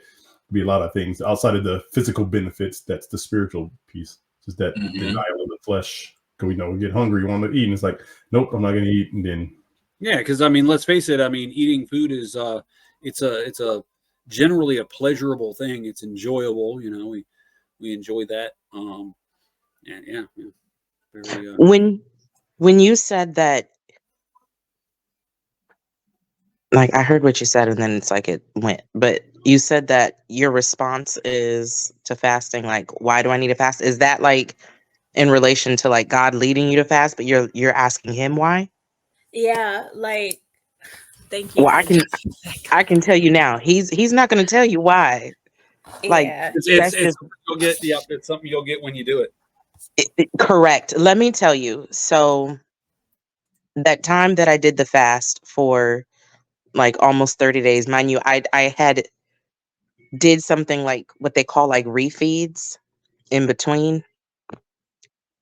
And when I first started, I was like, I don't even remember if I had intended to even go that long. I think my goal at the time was to go maybe like a week. Because by that time I had already done about 3 days and I knew I could do the 3 days. And it was one of those situations where I was doing it for weight loss. But then I was like, you know what, Lord, no, I want to do this for you. I don't know what I'm going to get out of this. I don't like, obviously weight loss is going to come with it, right? That's an obvious thing. But I was like, I want to do this for you. And it's amazing. Like at the end of those 30 days, like what I got from it was not what I thought, what I expected. And mind you, at that time, I didn't go in. Honestly, I don't even think I went in asking or praying for anything specific. I just know I wanted to do it for him. And I knew, like I said, on the back end, I knew I eventually was going to reap the weight loss, from it as well. But it's funny because this go round where I've been just feeling and hearing him tell me, you need to go fast. Mind you, there's tons of stuff that I have in my life right now that I'm like, Lord, I need you to work through this. I need healing in this area. I need, healing in this other area, or I need changes in this area. And I just keep hearing, go fast, go fast. And mind you, I haven't done it. Is it to say that I am going to get what I'm asking for? It could be. It might not. But I'm telling you, when you listen to him and you do what he asks you to do, what you reap from it is far greater than you could have ever imagined. Like, oh man, absolutely. Another thing that I want to touch on quickly, since we're talking about fasting, there's so many different types of fasts. Because I know some people, they get discouraged when they hear fast. They think that you just shut everything down and you just it's what we call dry fasting, where you don't eat anything or drink anything, right? We kind of think about that. There's various fastings. You can do intermittent fasting, where you fast for a certain period of time throughout the day, and then you only eat during a certain period. There's water fasting, where you don't consume any food, but you can drink all the water that you want to drink, like Brother Greg mentioned, right? You have periodic fasting. I remember I used to do this for probably about 5 years, where each month I would pick one of the things that I love, whether it was chips, candy, chicken, beef, soda, whatever it was, and I would give it up for an entire month. Now, it didn't change the rest of my diet or the rest of my actions, right? But that one thing I was sacrificing, because I wanted to just sacrifice it for the Most High. It wasn't that I wanted something out of it. I wasn't saying like I'm fasting because I want to achieve this goal or I want to receive this type of reward. It was just literally to sacrifice, right? So there's tons of different ways you can fast. But you can do juice fasts. You can do raw fasts where you only eat raw fruits and vegetables. Absolutely, all kinds of different fasts. You know, you don't have to necessarily go completely without. I mean, doing a raw fast is a good way to a really good way to start off fasting if you're unaccustomed to it or you don't really particularly want to. You can just go on a raw fast where you only eat raw fruits, vegetables, and nuts. You know, that's another great way. Or if you have a juicer, do a juice fast. Juice fasts are really good too. It gives you lots of nutrients without your body having to expend any energy to digest it. So you still get the nutrition. Yeah, lots of different ways to fast, and you know, and they can be a little difficult sometimes. You know, I did a 21-day raw fast, and that was it wasn't easy. The only thing I ate in that 21 days that was not fruits, vegetables, or nuts was I had gotten some raw cheese and put on a salad one time, and that was it. It was like fruits, vegetables, and nuts, and that was pretty much all I ate for 21 days. And it was a little challenging, you know, but I still wasn't going hungry, you know what I'm saying? So you can even go as far as fasting from watching TV, because for some people, watching TV is that hold, that addiction over you. Whereas, you know what I mean? Yeah. Or social media. That's another great. I always say the biggest thing: pray, talk to God, ask Him what He wants you to fast from, because He'll tell you. If He says everything, well then it's everything. You know what I mean? And it's definitely going to be harder if it's something you've never done. But you know, like, talk with Him. He'll lead you and He'll tell you what you need to do.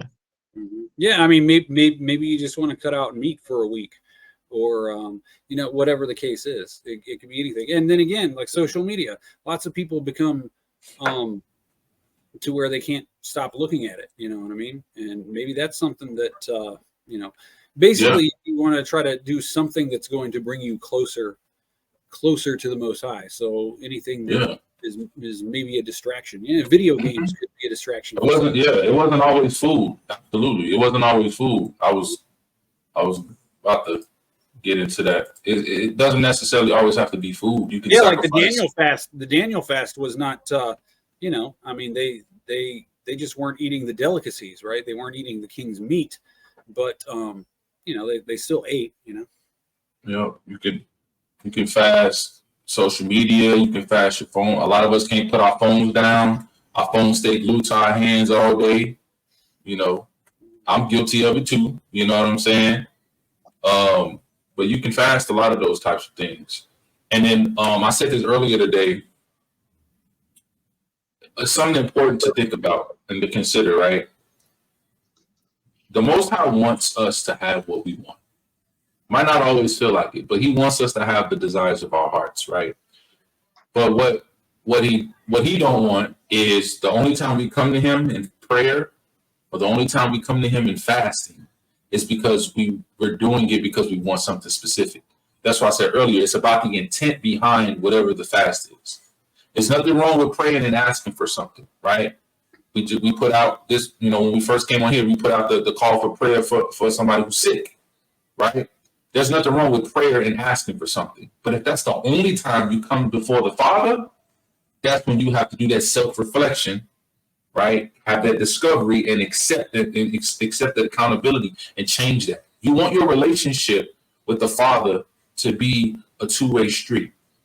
You don't want it to just be I, right? And same thing with fasting. You don't want to just fast only because, oh man, it's some spiritual warfare going on. You feel like you're being attacked, and now you're fasting because you want to get that up off you. That's okay, but that shouldn't be the only time you do it.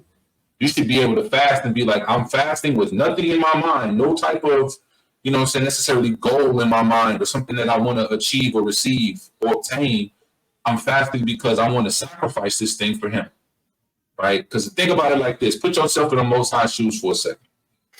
Everybody on the panel, put yourself in the Most High shoes for a second. And then think about hearing prayers from people only when they want something from you. Not just, and I swear, I don't know if anybody else does this, but sometimes when I pray, I just say, hey, all praise to the Most High. How you doing, Pops? How are you doing? Do anybody ask you how you doing?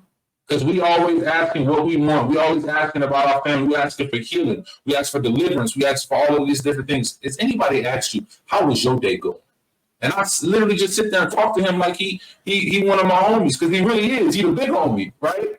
But in the moment, I'm like, nobody asking him. He the creator of the heavens and the earth. He the Alpha and the Omega. He's the most powerful being in existence. However, I'm pretty sure he'll appreciate being asked how he's doing, because he created us and we appreciate it. You ever just was chilling and somebody genuinely, not because they checking off a box. And I know my military folks can attest to this. When leadership come around, so how are you doing? And it's not genuine, they're just checking off a box. Oh, I asked them this, and then they keep it moving. But when somebody genuinely asks you, how are you doing today? How is your day going? And you can tell that they're invested, and it's not a in passing kind of thing. They sit there, they're invested, they engage with you, there's eye contact. You can feel their energy and their vibe, and they ask you that. How does that make you feel? So all of these things, I'm sure the Most High sees it and he feels it. So that's kind of another thing I wanted to mention in regards to prayer and fasting. Pray and fast, absolutely. But don't just only pray and fast when it's convenient for you and when it's about something that you want. We still on question number 3?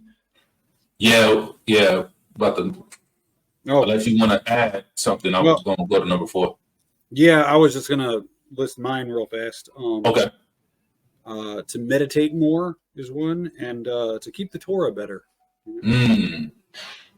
Because there's always room for improvement in that, Matter of fact, I'm sorry for putting you on the spot, but Sister Aaliyah, you want to share a little bit of what you learned today about keeping the Torah better in regards to the Sabbath specifically?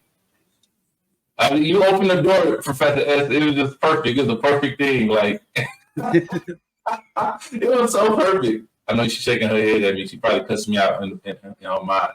It's okay. I just knew it. I seen it coming. Seen it coming. The moment he said it, I was like, "Oh Lord." Keeping the Sabbath day. Got to bring out my notes for today. We spoke a lot about keeping the Sabbath because I had a lot of questions, and I was struggling. I've been struggling with like, what do I supposed to do on the Sabbath? Like I was told this, and I couldn't do this, but then it was just like, so what do I supposed to do? What can I do? And today, me and Mr. Jamal, we went through it, and so I'm gonna just run through that really quick. Um, and one was just like don't buy or sell or do business. The main thing was like doing business. Um, it it would say, like for instance, Isaiah 58:13-14. We went through the strong coordinates of when it said like pleasure, and anytime that it said like delight or pleasure or something like that, like we broke it down through the strong coordinates and stuff, and it all came back to business or affairs. It specifically says like don't do business, don't have any type of affairs concerning business, don't talk about it, don't don't buy, don't sell, don't purchase anything, you know. And then afterwards, it was no servile work, which is like cleaning, or business, dealing with like a job or something. And no kindling the fire, which when we broke it down a little more on kindling the fire, they're not talking about, since we have stoves and stuff today, and how back then the way for them to heat up their foods was through fire. It actually specified fire, like do not kindle the fire. So in today's world, we kind of got like a cheap in a way, because we have things of electric. It's not actual fire. So in the way that we kind of discussed it, it was just like no lighting candles, nothing dealing with fire, no making a fire pit type stuff, like nothing kindling the fire. And what's allowed is giving him thanks, worship, praying, studying, and you're still able to do your regular life, your regular, like you could watch TV. You could be on your phone, but at the same time, like give all praises to the Most High. Don't do anything that's hindering your relationship with the Most High, or hindering your relationship, or going against the Torah or the laws. And yeah, I hope I covered everything right. Shout out to Fofo. Thank you. But yes. It's always good when you get more information on, certain observances, keeping the Torah. When you think it's one way, you find out it's another way, or you find a more in-depth understanding of whatever it was that you had before, and you just take that deeper meaning. So that's what came to mind when Brother Joel said, have a deeper understanding of the Torah. Because me and him, we have conversations, I want to say about in a whole year's time frame, we probably have about 50 to 60 in-depth conversations about new information that we come across. No lie, like legit.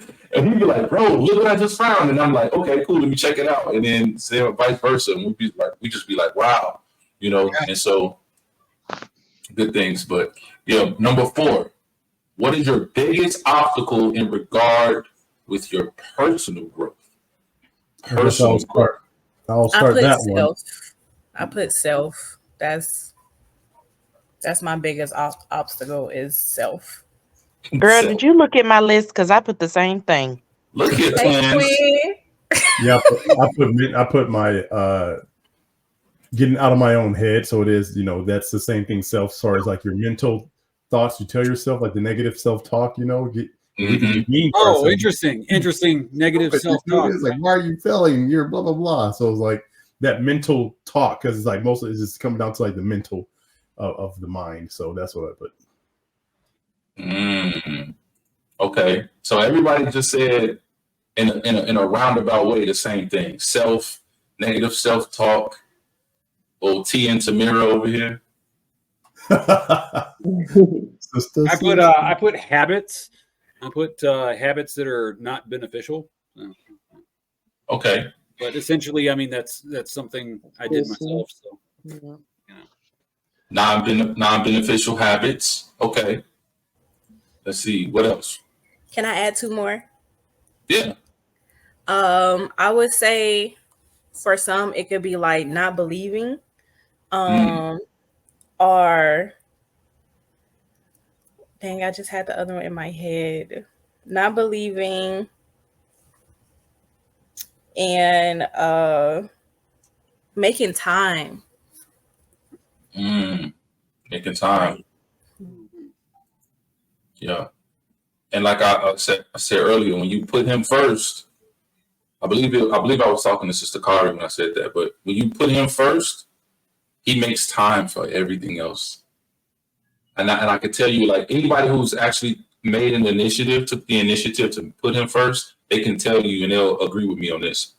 When you made time, when you purposefully make time to read and study, when you purposefully make time to pray, to do affirmations, to meditate, all of these different things, you'd be surprised at how much in a day's time frame you're able to accomplish other things and get other tasks done. As opposed to the flip side, when you're focusing on everything else, before you know it, it's time to go to sleep and you're tired and you realize you haven't prayed today. You haven't read the word today. And you're like, man, like, all right, well, I got to try again tomorrow. And then tomorrow comes, you do the same thing. You're like, man, how? There's not enough time in the day, but there is. Because when you flip it and you put him first, not only do you put him first, he makes time for all the other things you want to do. You find out that there's even large gaps of time that's just unfilled because you've gotten everything done. So making time is definitely a big one. Definitely a big one. For me, I put I put pouring so much into others that I do not have much left for myself. Pouring into others so I don't have much left for myself. I'm still learning when to kind of refresh, take a step back and just focus on me. You know, like when you're in the plane, they tell you got to put your mask on first before you help somebody else, right? And so I feel like sometimes I'm so focused on everyone else, whether I'm focused on, you know, the people who I work with in the business, whether I'm focused on the people who I'm fellowshipping with in the ministry, whether I'm focused on, you know, my coalition members and making sure they're squared away and they're good to go, or just in general with my family, my wife, my kids. Like, I'm always like outwardly, and my wife reminds me of this all the time. Whenever I'm getting asked a question about like, well, what do I want or what do I want to do? She's like, you always answer about somebody else. You don't really answer for you. And I'm like, it's so natural. So I'm still learning myself as to being like, okay, I need to focus on Akeem and make sure Akeem is good. And then once Akeem is good, everybody else is going to be good because he's always going to be there for everybody, right? But it's a process, right? Who else?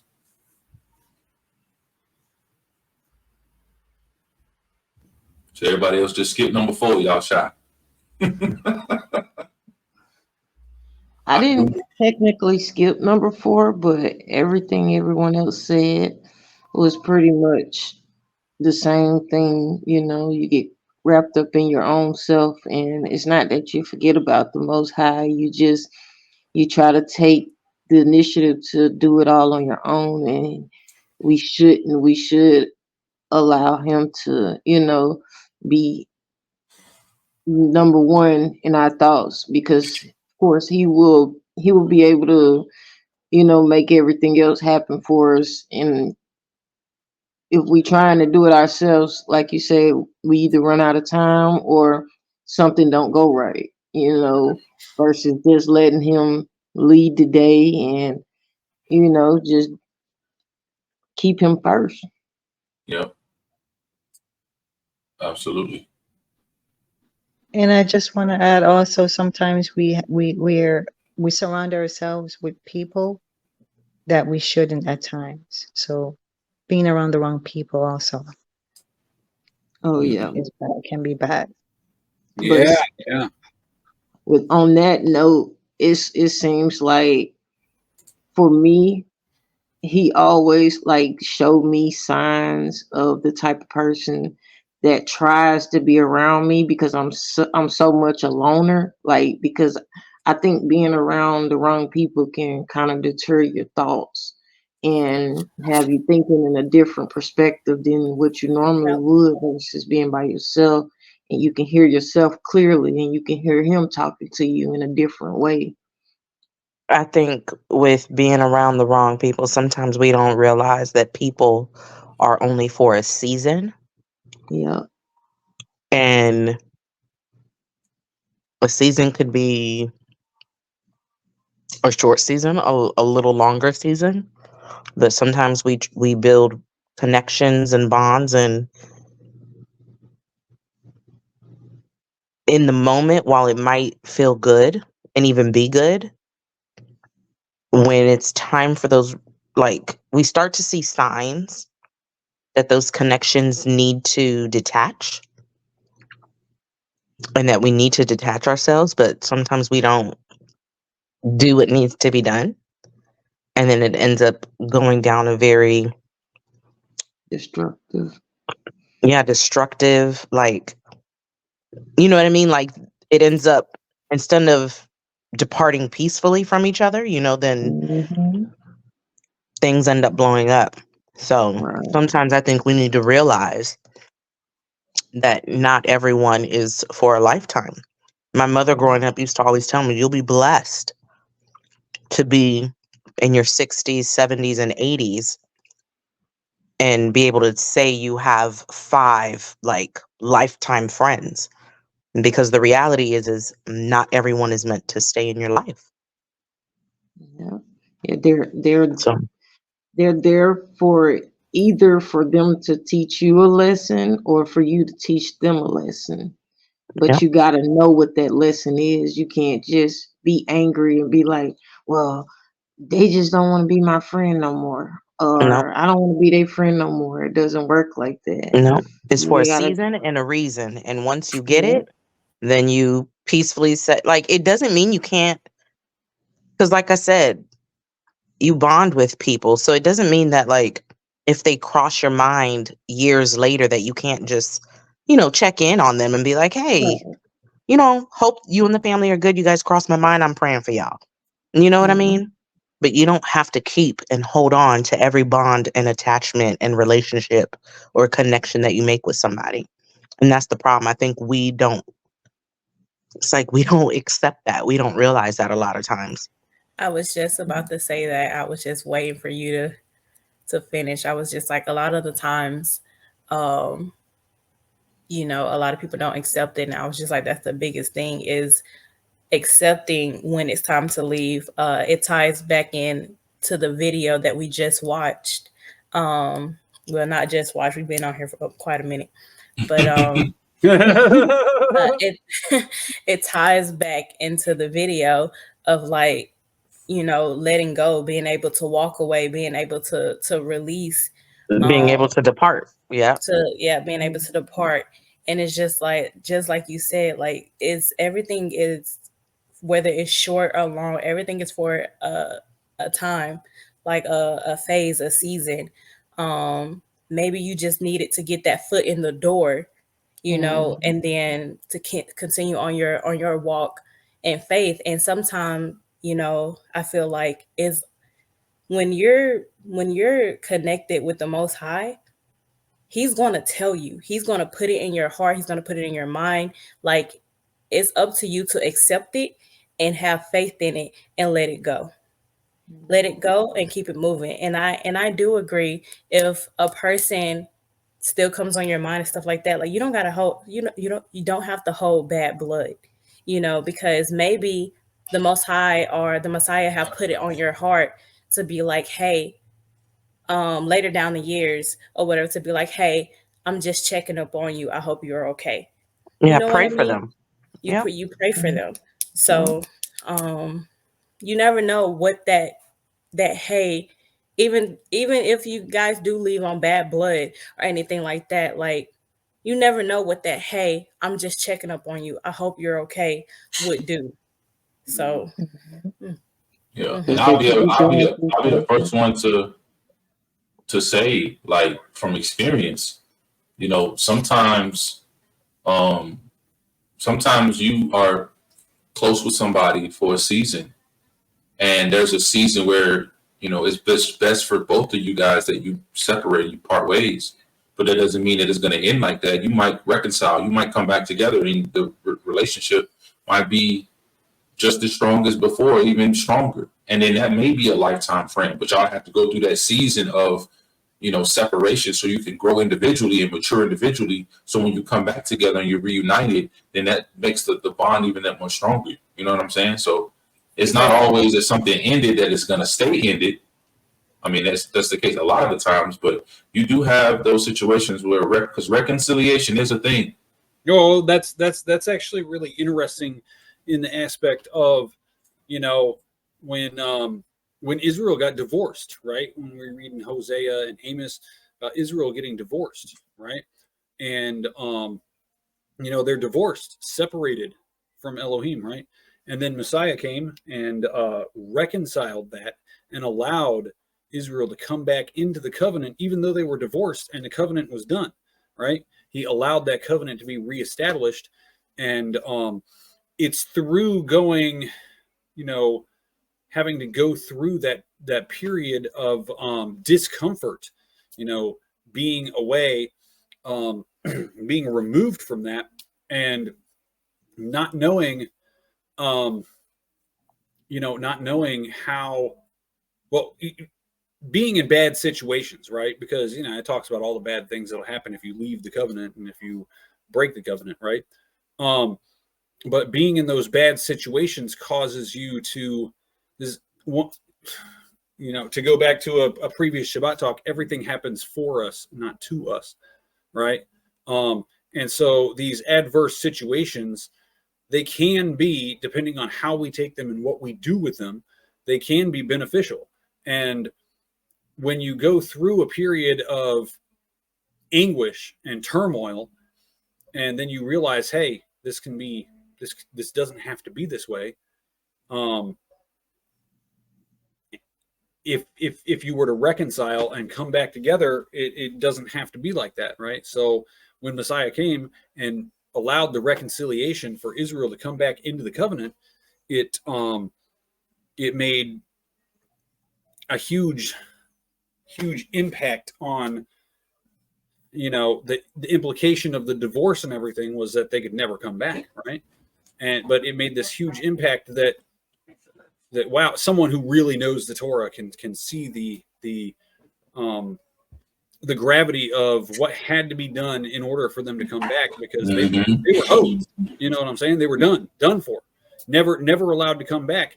But the gravity of what Messiah did in order to be able to reconcile Israel back to himself was just it's unspeakable, really. I mean, yeah, I don't think that people actually think about that in the aspect of, even those who understand what the sacrifice was for, because it wasn't just for sacrifice of sins, right? He had to literally die in order for him to be reconciled back to us, like you said. But I don't think people think about it. Hold on. I don't think people think about it like, do you realize the gravity of the situation? He had to die for something that you did, or something that I did, something that we did.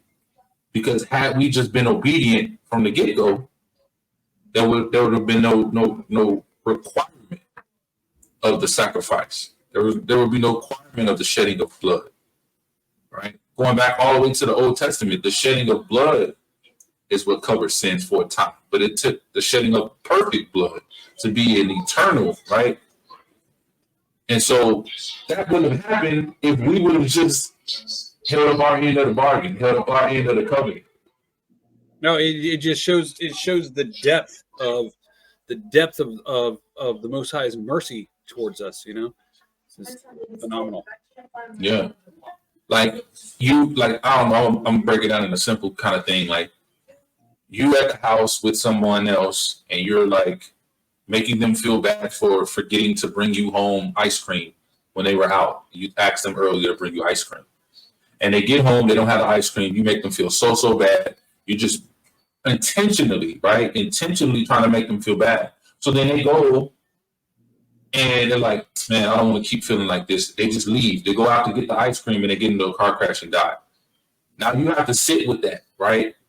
Had you not did what you did, they would have still been at the house. They wouldn't have had a reason to go back out. They could have got ice cream another time.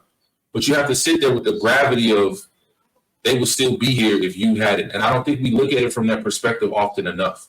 Because I think if we did, it'll make us look at our wrongdoings with a more contrite heart and a more willingness to accept the change, repent, and to be able to depart from our current situations.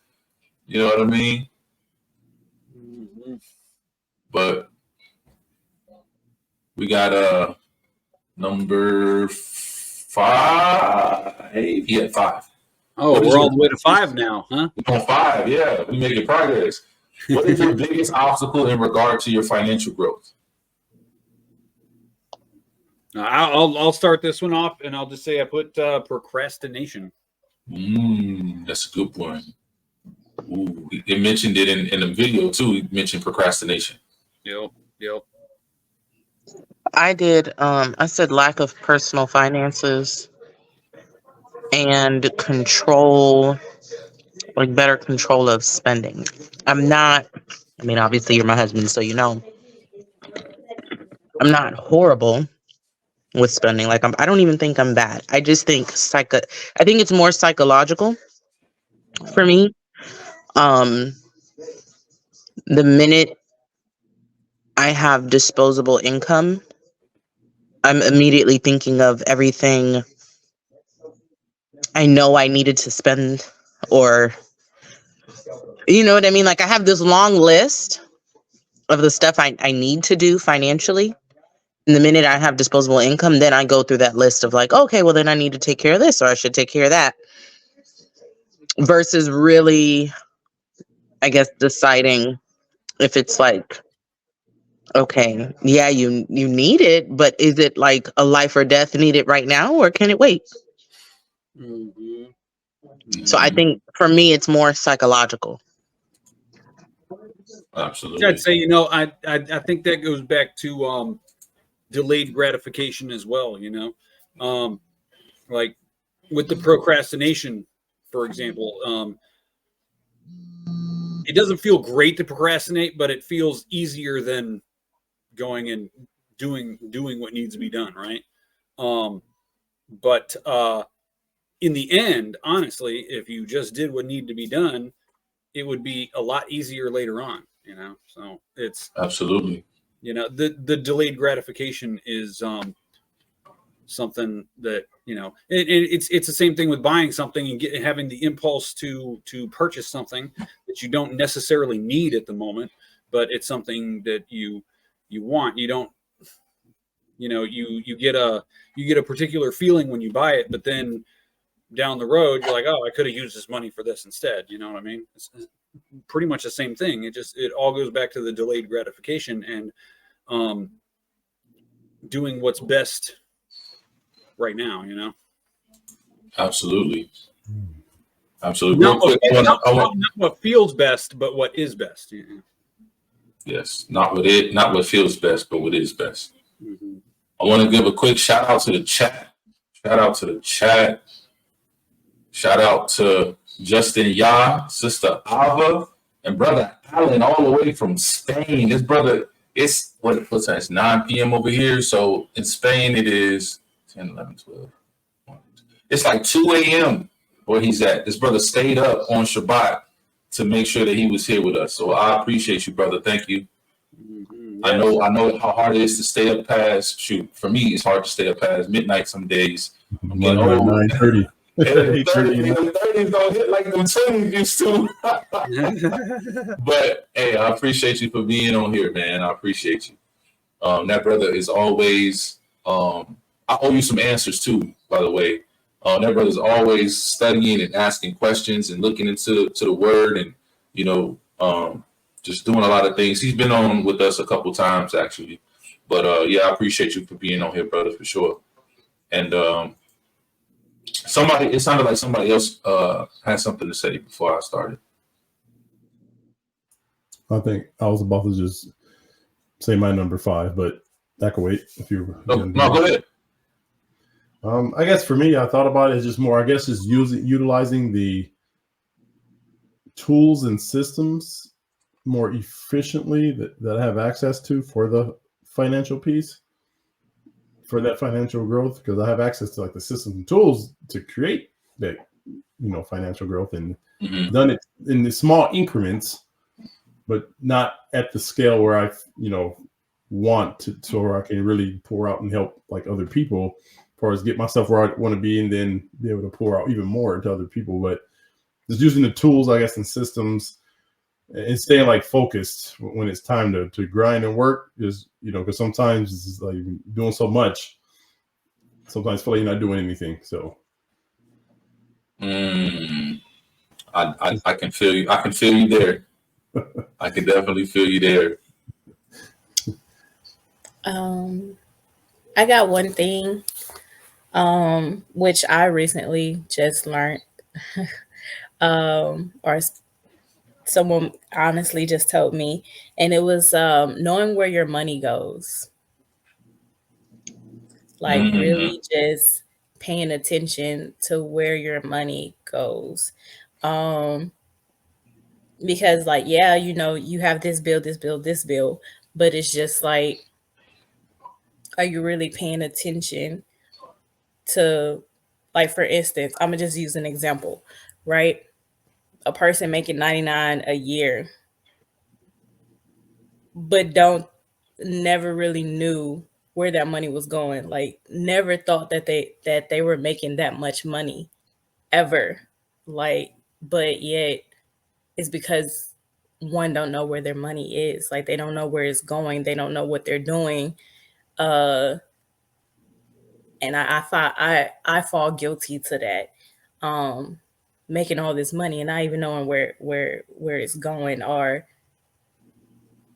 what am I doing with it? Like, how fast is it going? And it could be the simplest things. Like just carelessly spending.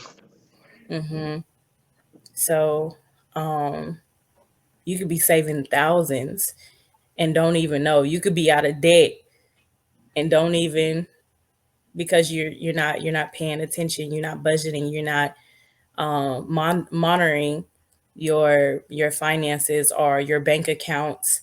Of even if there's a stranger could have hacked you, but you're not paying attention where your money goes. Like, the only focus you have is, oh well, this bill, this bill, this bill.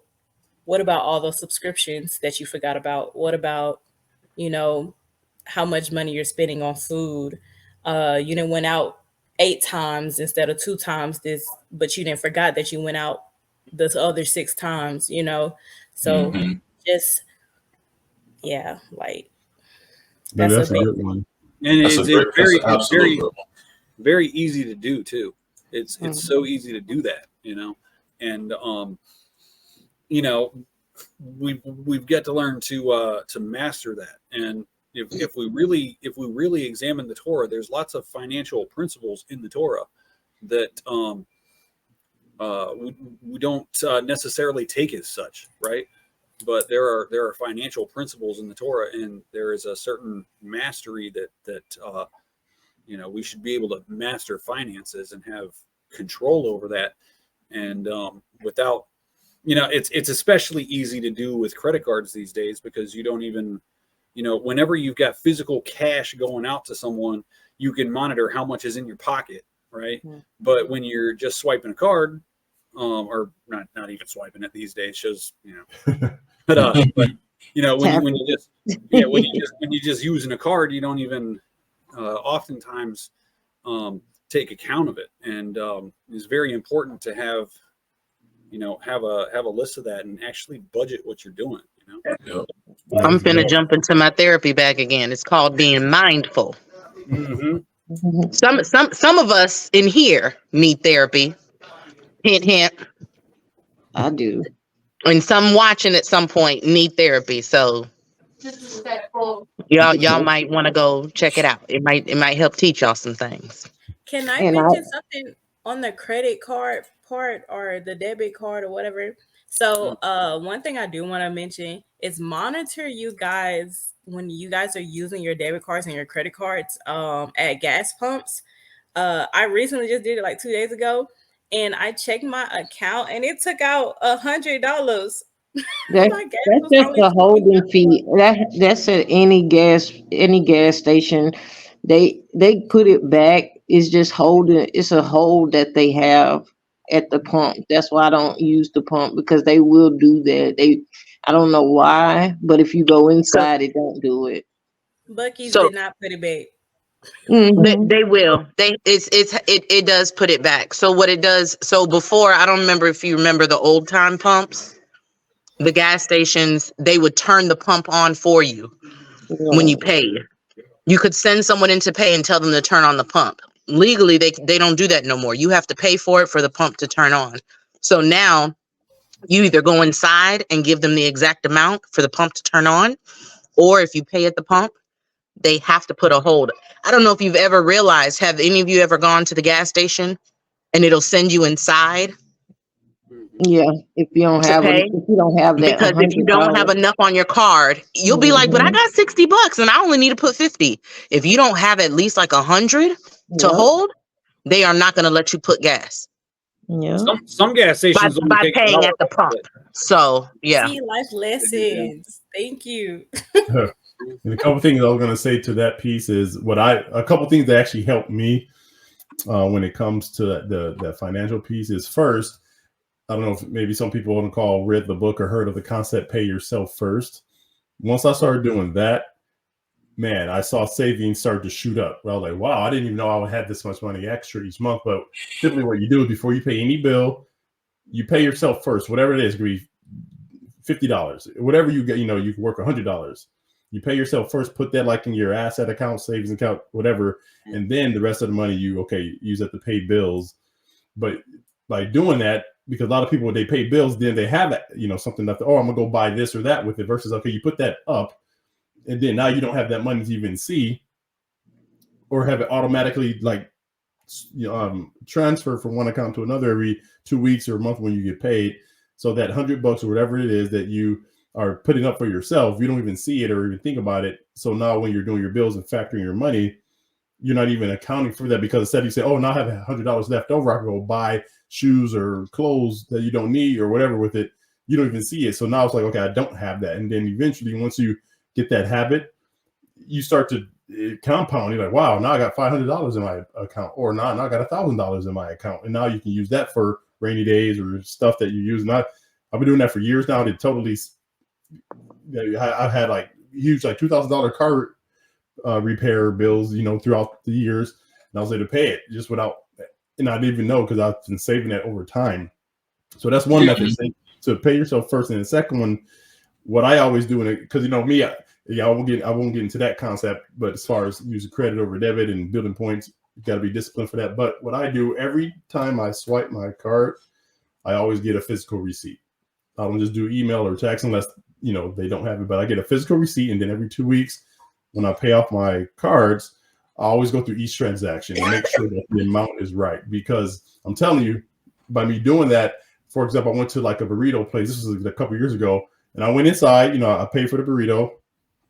And how they had the receipt. A lot of times people have that tip piece on there, even though like it's a self-service. You're just paying for it. They're not serving you, so you might put zero for the tip or whatever in that situation, because you're not being like served at a restaurant or So like, okay, and then when I was paying my bills, I noticed, wait, I got charged $15 extra for this at this burrito place.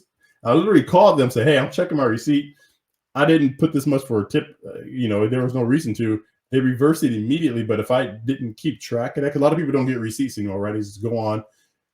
You would have paid them extra $15 when that was just money coming out of your account. But I caught it. I called them. They reversed it, and I didn't go to that place anymore. So I think they were trying to pull a fast one on me. But because I keep track of that and I always checking. And once I do that, then I do shred the receipts. I don't need anymore. But every 2 weeks, I pay off I use it like debit to pay it off. But I go through each transaction and make sure equals to the exact cent. And then, okay, now I can shred these receipts and pay that because I know it's accurate. But it just happened a few times where it was off because they actually extra charged or did something where you think they're going to, charge you the route because it's just a swipe, but they somehow a glitch messed up. They added extra to it. So that's just 2 tips that I learned to do, and they helped me out a lot. Yeah, it's very interesting that you mentioned that because I've just been, I just bought this book and was reading it, and the dude said in the book, he said, pay yourself 10% of everything you make first, and set that 10% aside and invest it in something that's going to pay you back, and then take the money that you've earned from that and put that into something that's going to pay you back too. And that's a really interesting thing, because if you do that first, then you go in and budget out the rest of your bills. But if you don't do that first and you say, oh, well, I'll do that later, then it never gets done because you already spent everything, Absolutely. Y'all about to have me get into my licensed financial strategist bag. No, I'm just kidding. It's crazy though, because I had just read that earlier this week in the book, didn't I, Lisa? But yeah, brother, I know you know about the debt-free life, like a whole life policy, using that to, put debts to that, and then now you're building up that account versus. Yeah, it's so many different strategies. But for my number 5, and I'll keep it short and sweet. My number 5, I wrote literally departing clients, because I'm a financial strategist. I work in finance. I put departing clients with poverty mindset and focusing on clients with an abundance mindset. And this was hard for me to realize, was because I'm so passionate about helping people. I want to help the people who, look like me, come from where I come from. I want to help people who have done the things that I've done, specifically my military brothers and sisters, right? My veterans. I want to help them out, but I can't help people who don't want to help themselves. I can't help people who are unwilling to get the help. They need it, and they probably want it a little bit, but they're not ready. So I have to. You got the teachability index, man. Yeah, that teachability index, right? And so I found out that in order for me to truly help them, I have to leave them. Focus on people who have that abundance mindset. They're go-getters. They're ready for everything. Build my business up from that. And then I'll be in a position where I can every once in a while reach back and grab and pull someone up, right? And help them out. Because if I focus on just this helping people who aren't going anywhere, then unfortunately I'm going to be stuck in that same realm of not going anywhere myself. So I that was definitely one of the things that kind of stood out to me as an obstacle financially. Yeah, I mean, you can't make someone do something. You can offer advice, but if they're not going to take it, then you can't continue to waste your energy trying to make it happen. You know what I'm saying? So. Mm-hmm. Because no, I'm sorry. Go ahead. No, go ahead. I was just going to say, all that's going to happen is they're going to end up being annoyed, and you're going to be exhausted. You know what I mean? Yeah, absolutely. Anybody else want to share number 5? If not, we'll go to number 6.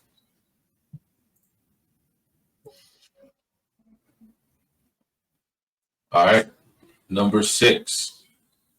What is your biggest obstacle in regard to your emotional growth? Emotional growth.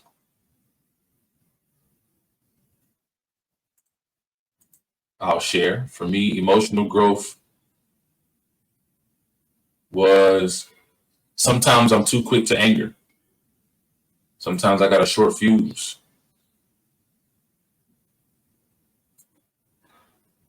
It's easy to say you're the most calm in the room, or you don't react to certain situations the way that you want to. But sometimes we got that quick trigger, and that quick trigger get us in trouble, or it can get us in trouble. I was a little more vague with it, but I put ingrained neural pathways and engrams that get keyed in. So, you know, it's pretty much the same thing, but I was a little more vague because I didn't specifically get into the exact emotions. But yeah, absolutely. I Oh, go ahead. go ahead, Miss Ebony.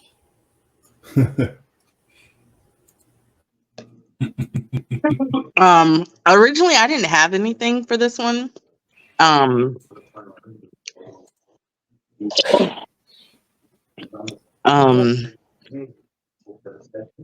but it was funny because as I sat here and I just like listened to my husband,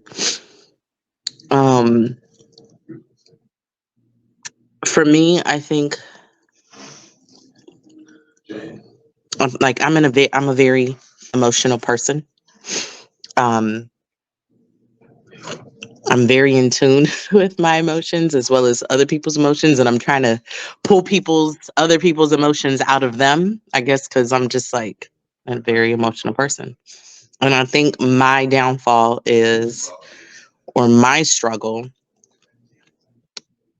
is I try to get, the best way I can put it is I try to get people to be like me, in tune emotionally, and I have to learn and understand that not everyone wants to be in tune with their emotions. In my mind, the more in tune you are with your emotions, the better growth, healing, all of that. But I've had to come to learn over the years that not everybody wants that. And my problem is a lot of times I want to push and encourage people towards levels of growth that they don't want for themselves. And it's been hard for me, but I've finally gotten to the point where I'm learning to just keep my mouth shut. And just not even say anything, because like, as much as it hurts me, I'm learning to not let it, I guess, hurt me. Because like my husband said, when it comes to the financial stuff, either you want it or you don't. Yeah. And if you don't, then guess what's going to happen? I'm going to depart myself from you. I'm going to put a little distance between us because I got to keep going. I can't carry someone else as a burden or a weight, or, just, I can't want better for you than you want for yourself. Emotionally. I was just about to say that. I was just about to say you can't want more for them than they want for them.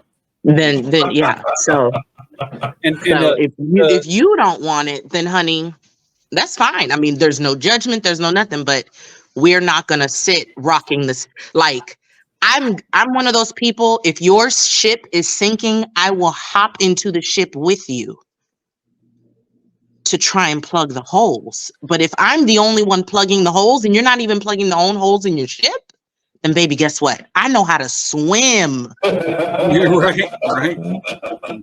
And I mean that figuratively and physically. You can ask my husband. And I love swimming so much. I wanted to make sure my babies knew how to swim. Okay. We gonna survive this whole, I'm too scared to get on a cruise ship because it might sink. Well, let it sink. Cause we gonna be good.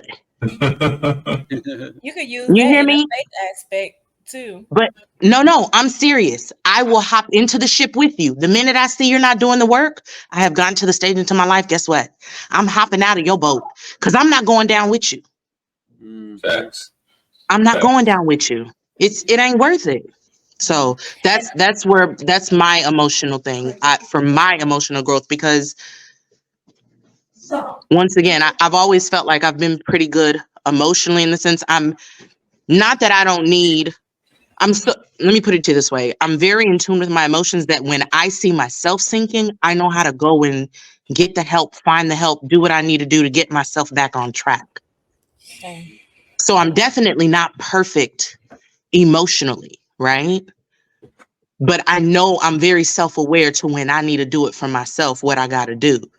But emotionally, I struggle because when I see other people struggling, I'm quick to go try and help them. And busy trying to help them, then I end up sometimes thinking. So I'm like, no, we're not doing this no more. So yeah, that's me. So Well, yeah, Should Professor ask? that's the thing there. Scripture says we ought to carry each other's burdens, right? But that's not to say that if someone wants to just sit around and have you do everything for them, that that's what you need to do, because that's not going to help them. I think we discussed that a week or two ago on the love your enemies thing, where someone had asked about the Ecclesiasticus, right? You don't want to, it's one thing to help someone when they need help, but to actually try to do it for them, it really actually hinders them in the long run, because then they become dependent on that, and they don't learn to do it on their own. They don't learn to do it on their own. Exactly. I think it also comes to sometimes, that whole misery loves company kind of thing.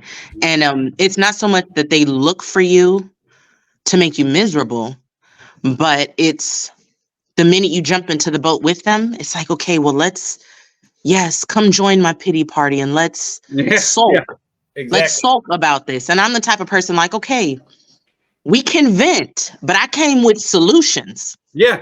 There's got to be. You know what I'm saying? So we can vent about whatever the issue is. Yeah. We can have a moment of venting, but we're not going to sit here and vent day in and day out and months and years and years.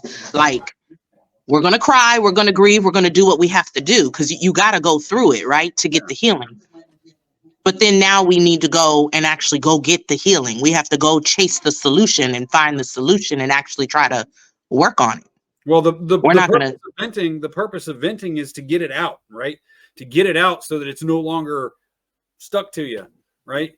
If there's a difference between venting, letting something out and then being done with it, or continuing to dwell on it, right? And when you continue to dwell on it, then it ends up pretty much it's not even really venting. It's just a constant pity party. You know what I'm saying? Right. They had a point about faith. Go ahead. So I was gonna, I'm gonna let you say your point about the faith thing before. No, I said you had a point about faith. I said you go ahead. I was giving you the floor. Oh, yeah, it definitely ties in with faith, with being emotional, because I am extremely in tune with who I am. I'm extremely in tune with my emotions. There are some things that I do let lead me emotionally, but my emotions is so tied in with my faith, where it's just like I know when something up. Like it's not just emotion for me. And my emotions, and let's talk about one. Let's talk about, there is nothing wrong with having emotions. There is nothing wrong with being emotional. There is nothing wrong with being in tune with your emotions. A lot of people is not in tune with their emotions. A lot of people is not even in tune with themselves. So that's a big thing. But to be in tune with your faith, tied in with your emotions, is where you're able to help people, is where you're able to guide and lead and be able to relate to others. Because everybody lives off emotions, whether you believe that you do or whether you don't. Everybody leads off of emotions. And I just feel like the Most High and the Messiah, I feel like they were both emotional people. They were logical, but they were emotional, so it's just like everything ties in. And I feel like emotions really, really ties in faith. I don't know if that was what you was expecting, Mr. Jamal, of when I say it ties in with faith. But for me personally, my emotions, I can definitely differentiate my faith and my emotions and who I need to be around, who I shouldn't be around, what I need to do, what I don't need to do. Like, I'm very in tune because of my faith, because I'm an emotional person, and I could feel others too. Like but there are times where you have to set a boundary, being like an empath or an emotional person, with being able to feel other people's emotions or other people behaviors and stuff like that, with seeing things, because their emotion, their spiritual emotion might not be so helpful to your spiritual emotion, because it could also bring you down, if your faith in the Most High and your spirit isn't as strong as it needs to be. So that's all I really have to say. Good point. Good point. And I guess for me, similar to Sister Ebony, at first I didn't have anything. I know there something I just couldn't think. Probably because we were on the road coming back. But after Brother Keena said his, it made me think, okay, I guess for me, it'd be just, and when I say having more patience, people that know me would say, wow, you're like one of the most patient people ever. I've never seen you get frustrated. Which I guess that's a good to not show it externally, but internally,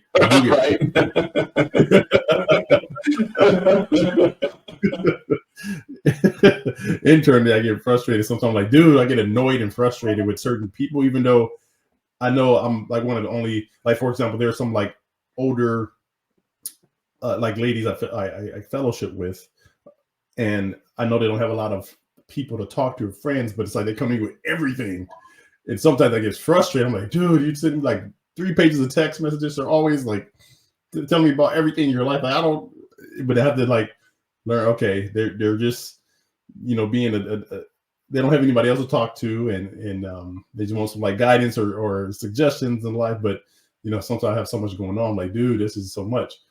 But just being more patient and just appreciative that, hey, at least this is not like a hateful text. Somebody's coming at me, like angry at me. They're coming to me because they trust me and they appreciate my advice. But sometimes just like a lot. So I have to just, kind of internally learn to like be more calm and not so frustrated sometimes when it happens. Oh yeah. They say something stupid or you give them everything and then they literally do the exact opposite of what you said, put themselves in the situation, and they come back to you and say, hey, why is this happening? And you go, because you didn't listen. Yeah. You didn't listen. That's exactly why. But yeah, no, I feel you, brother. I definitely feel you. Okay, so I actually didn't even answer what I said. I kind of was just thrown in there. So I actually end up putting, I don't really feel I have an emotional problem. But now listening and listening to Miss Ebony, I think my emotional problem is being too aware of other people's emotions. And wanting to bring their emotional side out, or to be like, okay, why are you this way? Like I'm a very, especially when it comes to like quiet people, like Mr. Greg. If I would have met you in person and you're saying you're quiet, are you kind of emotional? Like, You muted. You muted yourself. Aaliyah.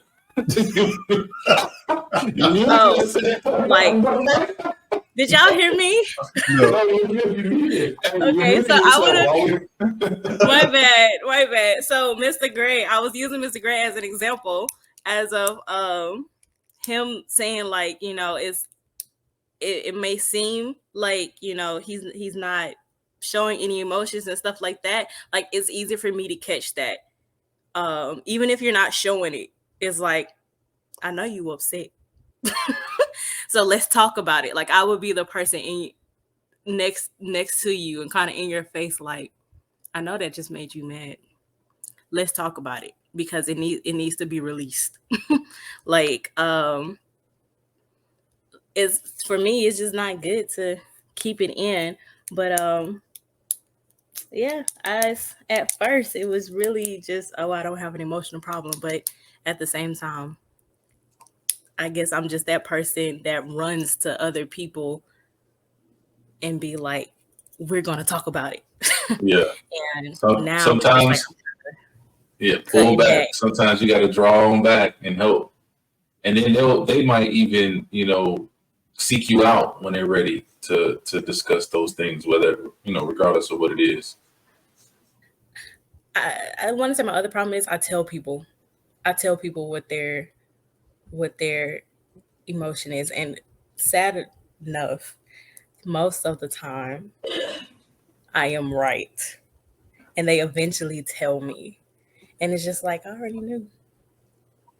Because you can feel it, right? Because you can Yeah. feel it. Yeah. Yeah.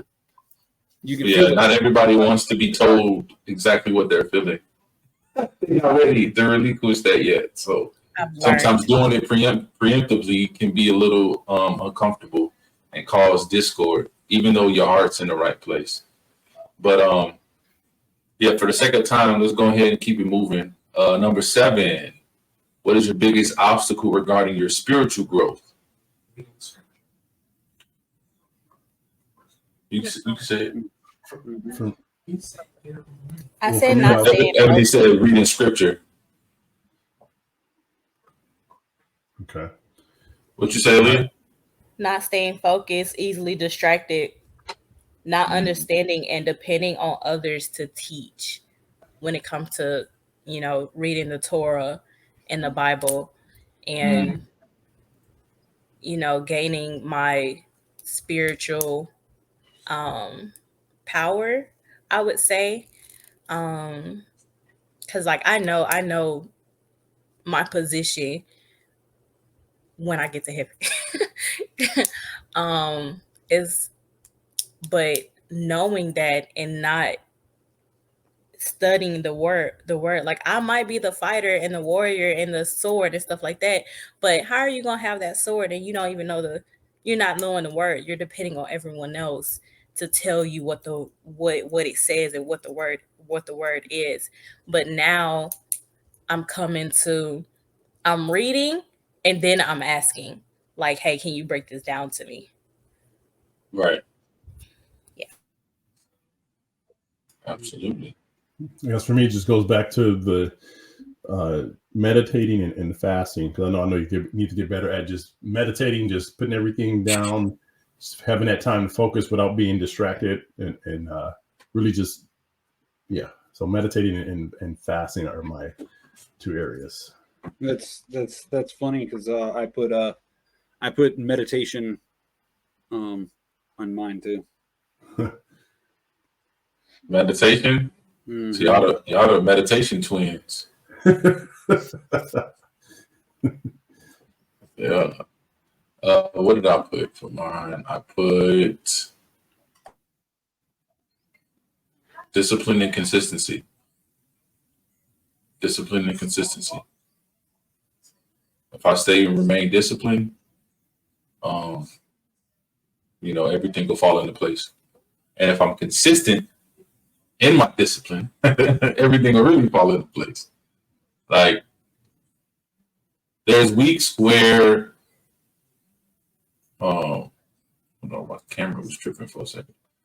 Yeah, but there's weeks where we'll finish Shabbat talk, we'll have the Torah reading for the next week, and the very next day I'll read majority of the whole week's worth of reading, right? And then the next day I finish off the rest of it, and then I'm reading other things and studying other things. Then there are other weeks where it's like, read that next day or the day after that, and then that other day I start reading one chapter, and then I go, and before you know it, Shabbat is in a couple days, and I hadn't even finished the Torah portion, and now I have to like focus on the Torah portion as opposed to like having my standard reading of reading whatever it is I'm reading at the time, right? Or you get so caught up in life and everything like that, you realize like, man, today's Shabbat. Oh, dude, I ain't read nothing all week. Like, and if that's the case, that's a problem. So, having that consistency, having that discipline, and like Professor S has been saying, that delayed gratification, putting in the work, making sure you set time aside, you plan it in your schedule, you do whatever you need to do, and be disciplined enough to make sure that you're giving the Most High His due time. Who else? What else y'all got for number 7? Leaning more on the Father to guide me more, lean more to His understanding and not mine. So just to put more trust in Him, to pray more, and to put more trust in Him for direction, for things, for all things, basically, to go to Him first. To always remember to put all things in His hands first. Or I guess you could say to run it by Him first. Okay, run it by Him first. Let Him guide your steps, not lean into your own understanding, but in all ways acknowledge Him. He'll direct your path. Oh yeah, I see you. Absolutely. When you're being led by Him, He ain't gonna lead you wrong. He ain't gonna lead you astray. So that's the best strategy to have. Anybody else? Okay. Number 8. What are things you are doing well in regard to your walk with the Most High? Right? I know it seems like. Oh, go ahead. Oh, sorry. I was going to say prayer and communication. Yeah. Because, you might feel like you're getting down on yourself with all of these different questions, and it seems like it's just drawing out the negative. But it's good to draw out the negative, but you also want to acknowledge the good things that you're doing, right?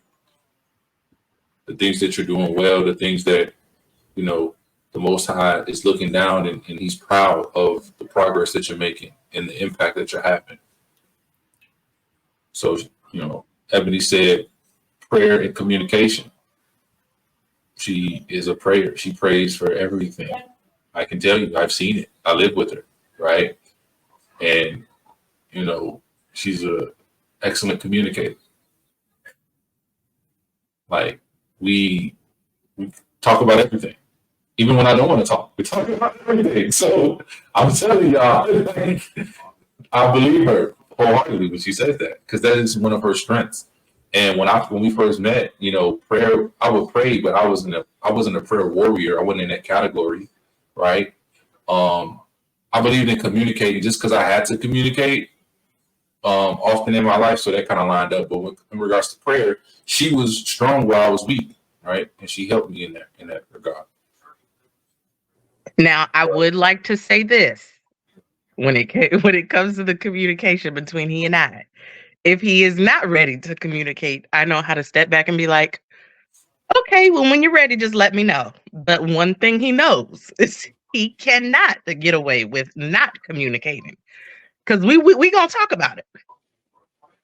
Oh yeah, we gonna talk about it. I'll give him the time he needs, and same vice versa. Because I'm not gonna pretend and act like there's times that there's something I don't want to talk about in the moment. Like, as a matter of fact, the other day we had a situation when it came to talking about something about the kids.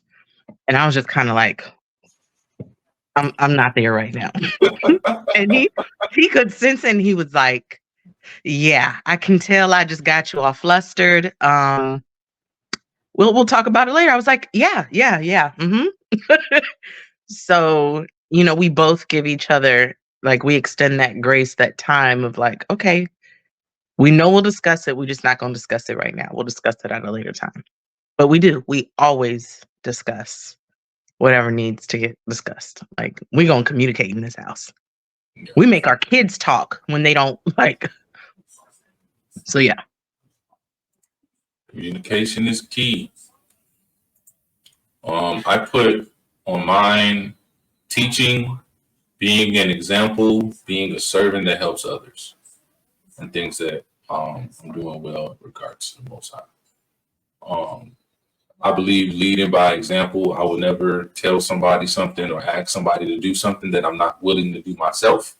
I even take it a step further. I will never tell you to do something or ask you to do something that I'm not willing to do, but I haven't done already and I'm not currently doing. Right. So that's just kind of always been kind of like who I am. Even more so when you're talking about ministry. A lot of people scared to say they're teachers because they read the scripture, and when you're a teacher, you're held to a higher standard. But if you're on here and you're sharing information and you're teaching people, you're a teacher. So accept it and keep it moving. So yes, teaching is on there. Like, if you're teaching people, but then you don't acknowledge that you're a teacher, it's not like that's gonna spare you from whatever consequences if you're false teaching, right? You're still a teacher, and you'll be held to a higher standard, regardless if the words of acceptance comes out of your mouth saying I'm a teacher. But and then helping people, we have a history of trying to help, whoever we can, whenever we can, if it's, within our ability to do so. We've helped a lot of people over the years. And so, yeah. Who else? What else? Give me some good stuff. I'm ready to hear all the positivity thing. Tell me all the good stuff y'all doing for the kingdom. Starting the day with prayer and ending the day with prayer. That's powerful. That's powerful. Starting it with prayer and ending it with prayer. That's powerful. And it takes discipline. It takes a lot of discipline to do that regularly. I feel like if I don't start my day with prayer, like something is missing throughout my day.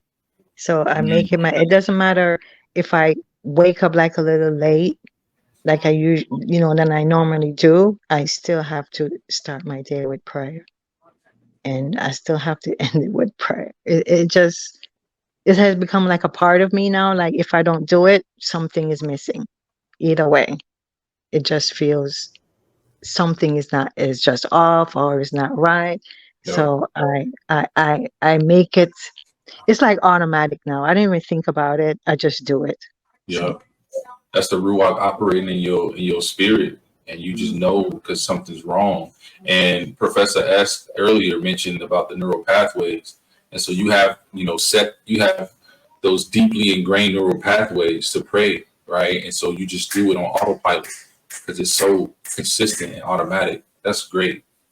That's great because other people got neural pathways that is consistently in sin. You gotta get out of that. So it's good to have those good habits, right? I think you mentioned something else about good habits too, right, Professor S? Yeah, I was actually it was what was it? It was answer to number 4. That habits that are not beneficial. Social and personal habits that are not beneficial, right? Yeah. So it was actually bad habits that needed to be changed, needed to be replaced. But, Gotcha. But as far as like good habits, I think loving the Torah. I think it's very important to have a love for the Torah, because how could you want to do the Torah if you don't actually love it? You know what I'm saying? And then making continual improvement. I'm always trying to improve myself in various ways. I would say I have a pretty decent memory, and being teachable. So. Your memory is like an elephant, and you're very teachable. I was about to say you are very teachable, honey. You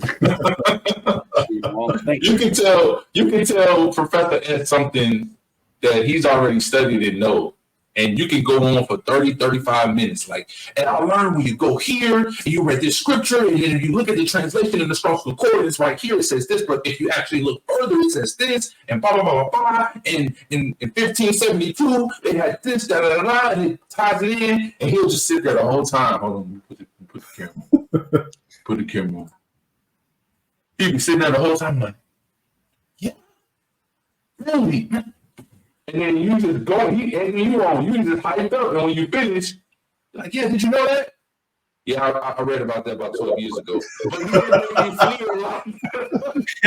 me feel like He's so receptive to information. I don't care what information it is. Like it could be a new technique on how to make a peanut butter and jelly. Like he's so receptive. Like if there were more people in the world just in general receptive to receiving information the way he is. Look. That's why he's a professor. Absolutely. Yeah, you know, I mean, I'm, you know, there's always, even if it's something I already know, there's nuances, there's, you know, finer details that I can always gain from it, you know. So I'm always gonna focus on that.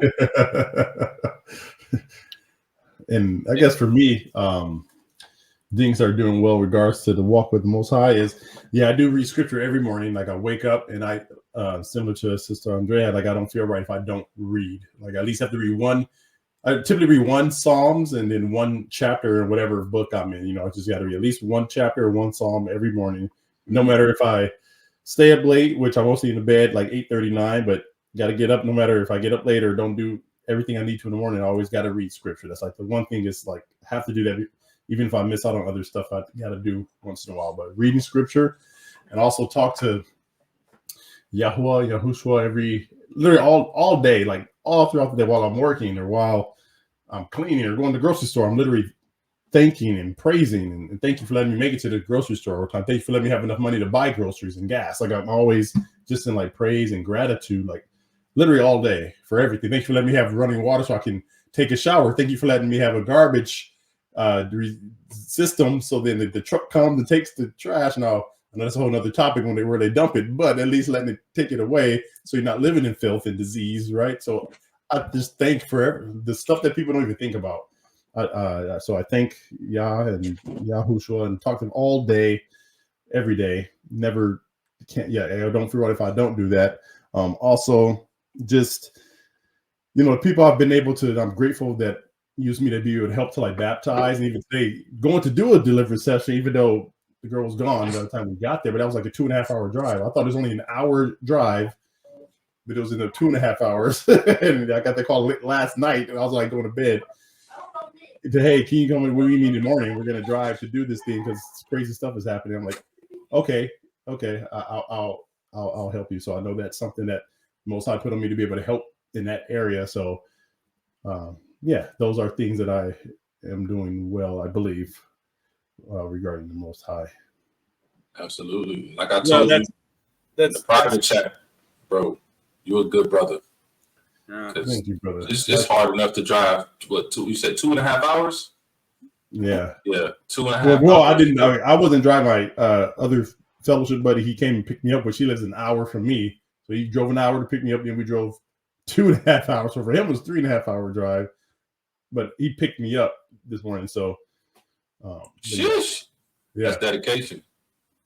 Yeah. And the place, but the not to veer off too much off topic, but the place we went to was like this 80-acre land, and it was like that would be a great, and it actually was used for like kind of like a sanctuary of believers, but other people died at the founding people because they were, I guess, got the land in the 70s, but it's still like we had multiple dwelling places. They had 3 water towers and solar. It was like wow, and their storage had so much food, like so much food. Literally remind me of like a zombie apocalypse movie. You know, you see those movies where like, man, this is a good like place to go if something were to happen. Like you can go here, but yeah. So it was a nice. At least you got to enjoy the beautifulness of Yah's creation, and they had the trees with the what is it, date trees and fresh oranges and all the organic stuff that they grew there. That they would eat their own stuff. Like they're vegetarian mostly, but they would eat all this stuff grown there. It was like so much stuff. I'm like, wow, this is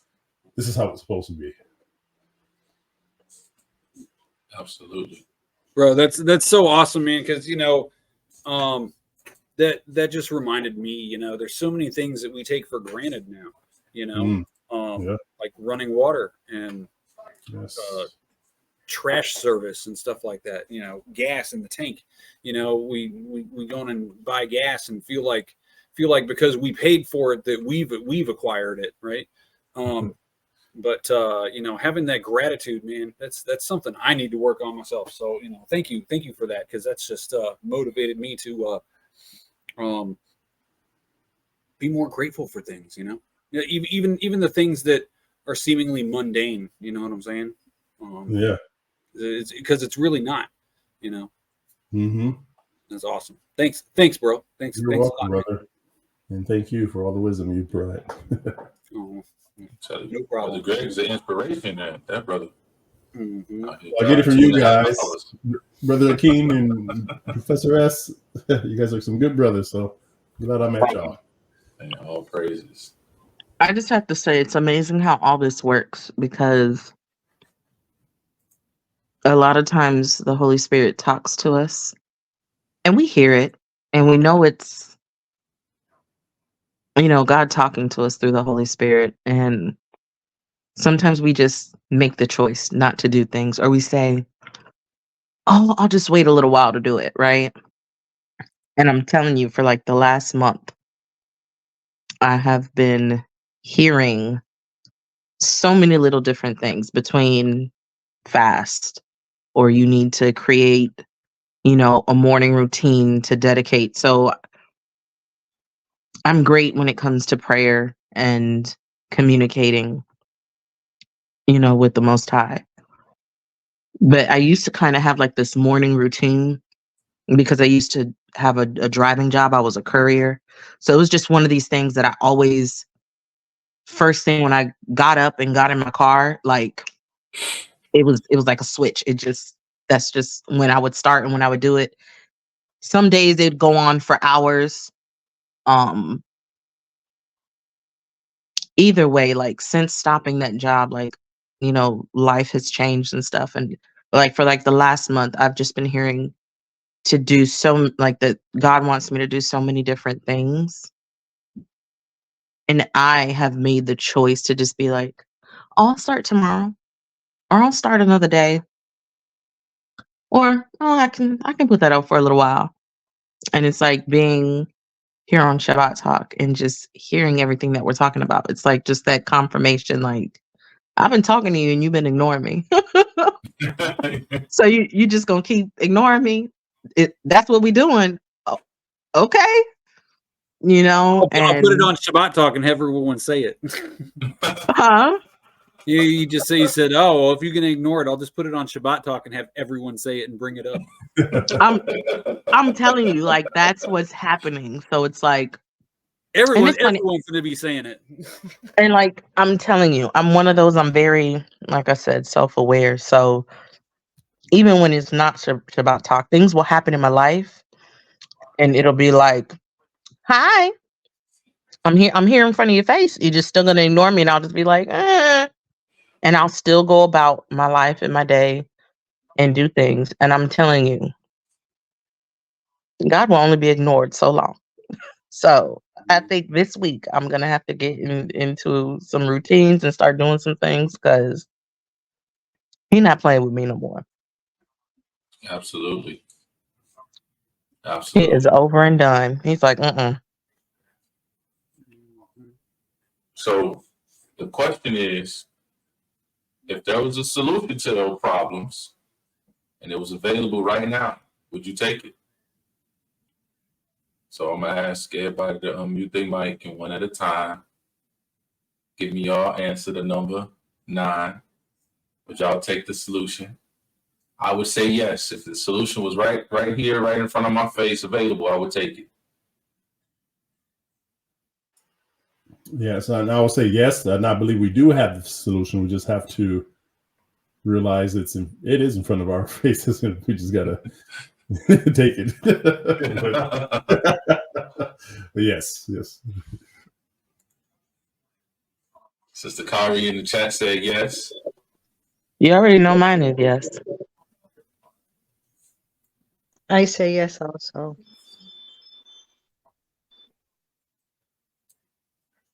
Yeah, absolutely. Yeah. But y'all, what about y'all over there, Faith Overfield? Y'all been quiet. Y'all been super quiet with the mic muted. I know it's a long way from that couch to that mute button. I know. What question is that? Mm-hmm. Okay, for question number 9, mine wouldn't be a yes, and it also wouldn't be a no. It's for me. It's like depending on where it comes from, Like the Okay. solution plan. like who it comes from. Like if it comes from God, then I mean, of course. But if it comes from maybe somebody that's living in the world today, or somebody that I might know, I probably would not take it. Okay. Well, let me elaborate on that with you for a second. Let me tell you, if it's not coming from the Most High, then it ain't a solution. Oh So my God, we're married. you right on the money with it. So you right, like who's it coming from? Because you're gonna have other people that's like you said in the world. You're gonna have the enemy trying to come with solutions. You're gonna have people that ain't living right that's coming with solutions. But if all of those things isn't coming directly from the Most High, it's not a solution. It's not a solution. Absolutely. It is a solution, because when we say that it's not a solution, then we take out the fact that we need discernment. We take out the God piece. Like at the end of the day, we still need to be developing that relationship with the Most High to know when it's from Him. Because just because somebody show up with a bag of money and you needed money right now, don't mean that it's from God.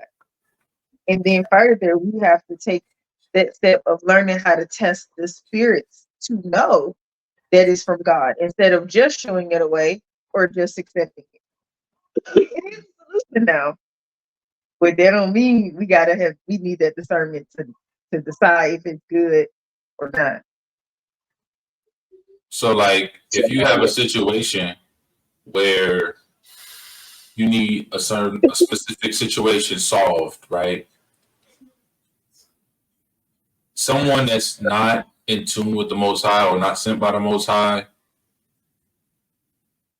they're going to give you what they feel is a solution based on their experience or based on what they were told or what they were taught. And you're going to find that whatever they gave you as a solution isn't the solution. Yeah, it may appear to be. It's not the right. It may appear, unless it's actually coming from a place where it's in Scripture. I've seen worldly people give advice, and they don't know this, but the advice that they're giving is in alignment with the Scripture, right?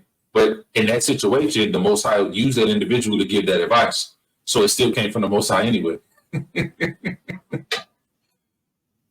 But yeah, but on the flip side of that, when we talk about things, it's not just advice, but it's practical. Like recently, a lot of us have been on the job situation, right? Should I take this job? Should I take this job now? And an opportunity comes up where, I mean, you were months in a hole, and next month you don't know where this money gonna come from, and then bam, there's a job offer. You need to have the discernment. It's a solution. You can take that job. It will give you money and it will pay the bills. But you need to have that discernment and then, like you're saying, obedience to knowing what the scriptures are. So it is a solution. But it still takes the works part to know, to have that discernment and that relationship with God to know, is this God sending you this job? Or is this the enemy trying to tempt you with a job? Or it just happenstance the job came because you put in 20 resumes. So that's what I'm saying. We can't leave that part out of that, it taking work on your part to, one, test the spirits, which is scriptural, and then two, have discernment, which is scriptural. well, yeah. But like if you're talking about a job with, like, if you're trying to keep the Sabbath, and that's the reason why you haven't accepted job offers, and you get a job offer and a salary is going to pay your bills and get you out of the financial hole, but they're not going to let you keep the Sabbath, that's not a solution. You know what I'm saying? How if a job comes along and they will let you keep the Sabbath, and that was the only reason why you were, saying no to the previous job offers, then the discernment, the discernment obviously kicks in, and you're just saying like, okay, but they're saying that they're going to let me keep the Sabbath. That's been my big hold up. They're offering me a position. Do I take it? Is this from you? Right. And then that's when you start to have that dialogue.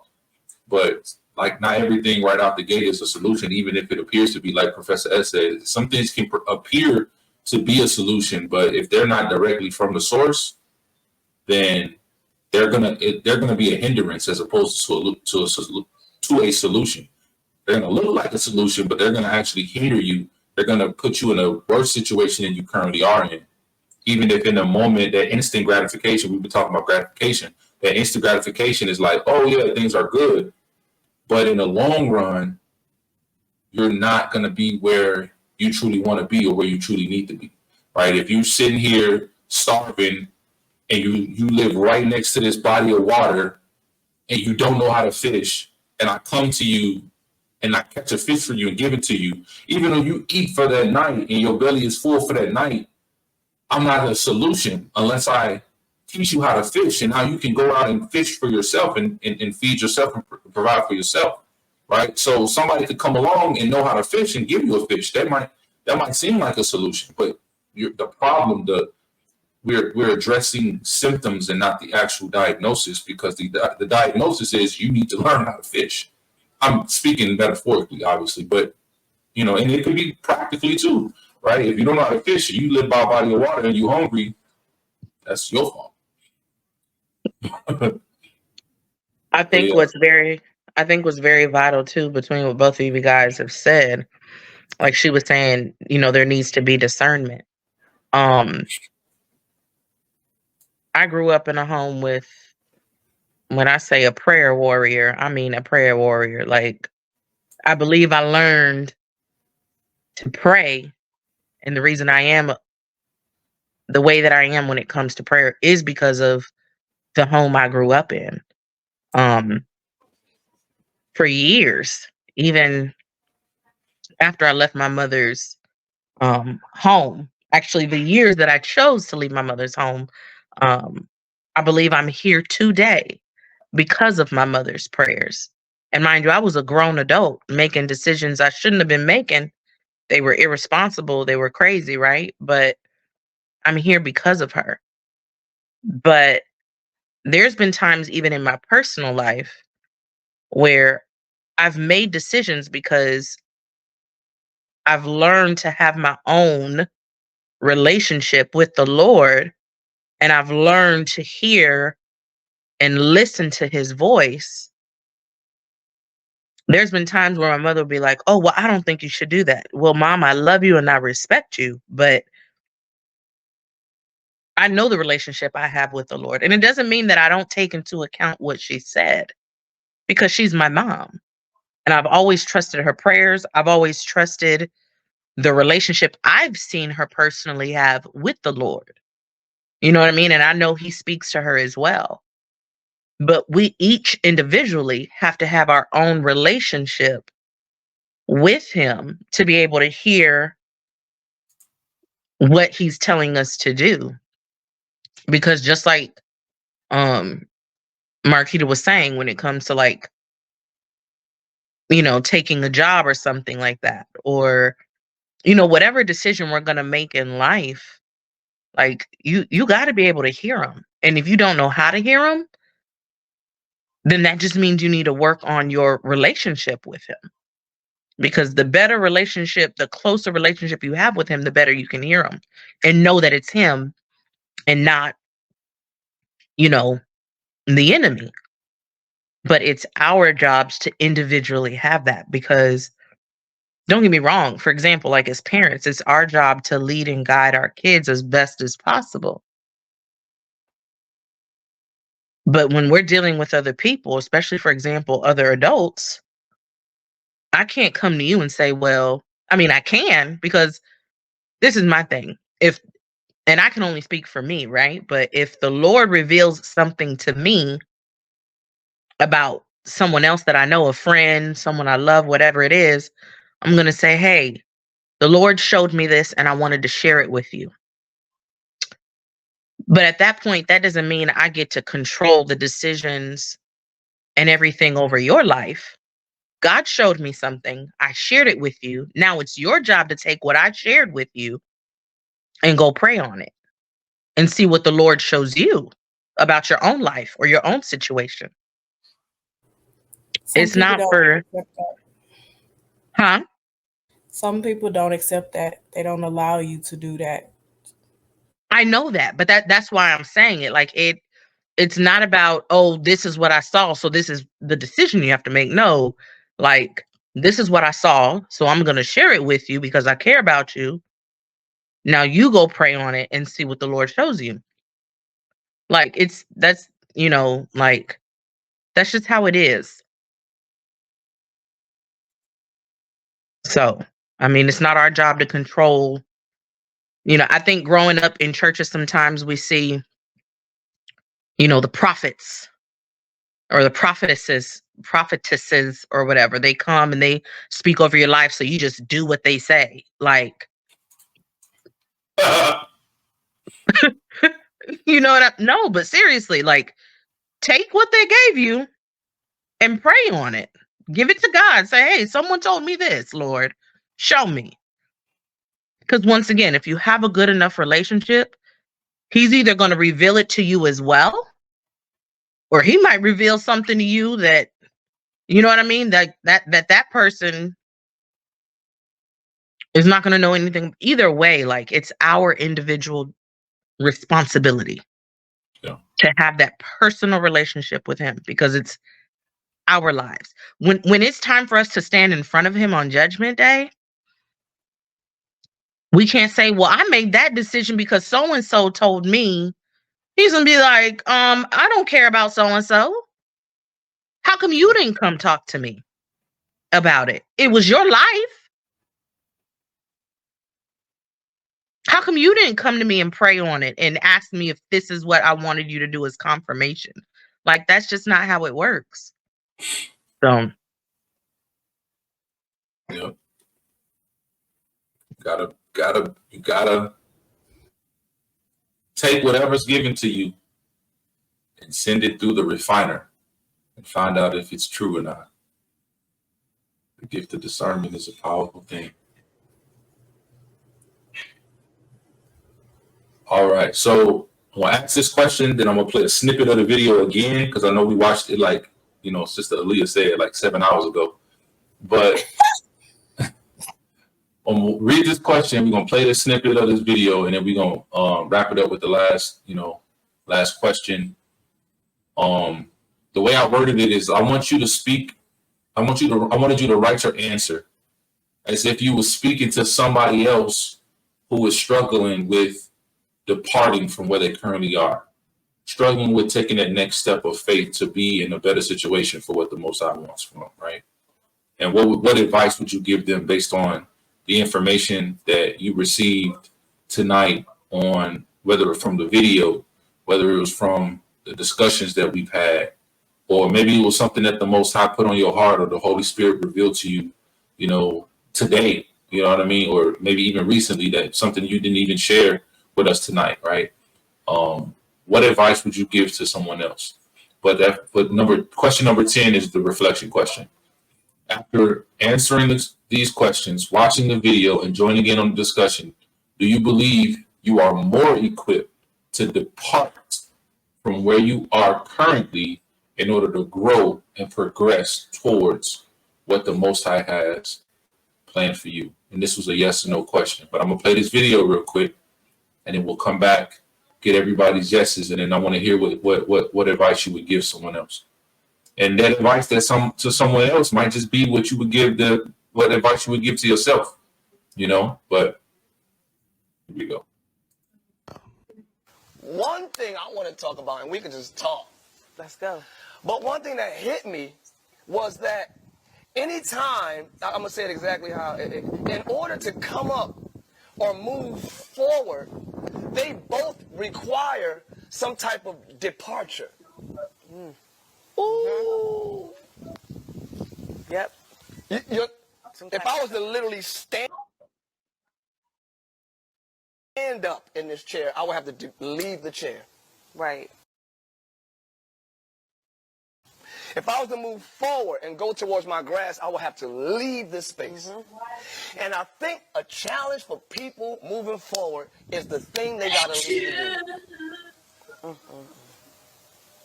That's real. It's the departure. There has to be an abandonment in forward movement of some sort. And if what's forward is not worth your departure, you're going to wait till it is. So that's where procrastination come in at. You got to wait till what's next is worth you leaving. Okay, got it. But if you ain't got a whole lot of information on what's next, you understand what I'm saying? Then that faith going to have to kick in. That faith going to have to kick in. I remember, because sometimes, y'all, I'm hearing so many sermons right now. I'm hearing, as we go. As we go. The 10 lepers, Jesus said, go show yourselves to the priest. They were not healed yet, but the Bible says, as they went, they were healed. Sometimes your blessing is in the steps. You're not blessed first and then you move. Sometimes the blessing is in the movement. Sometimes your blessing is in your departure. Sometimes the blessings is in you leaving. Yeah. So when they left that place and as they went, they were healed every step of the way. And I'm like, whoa. Sometimes blessings are not activated until you leave. And he's something else he said that I didn't mention earlier that was something that caught my eye. He said, sometimes you don't leave and go and move forward until you feel like there's whatever you're moving forward is worth moving towards. And if you don't, you stay where you at until you feel like that other side is, good enough for you to actually justify you moving. And that's where procrastination comes in at.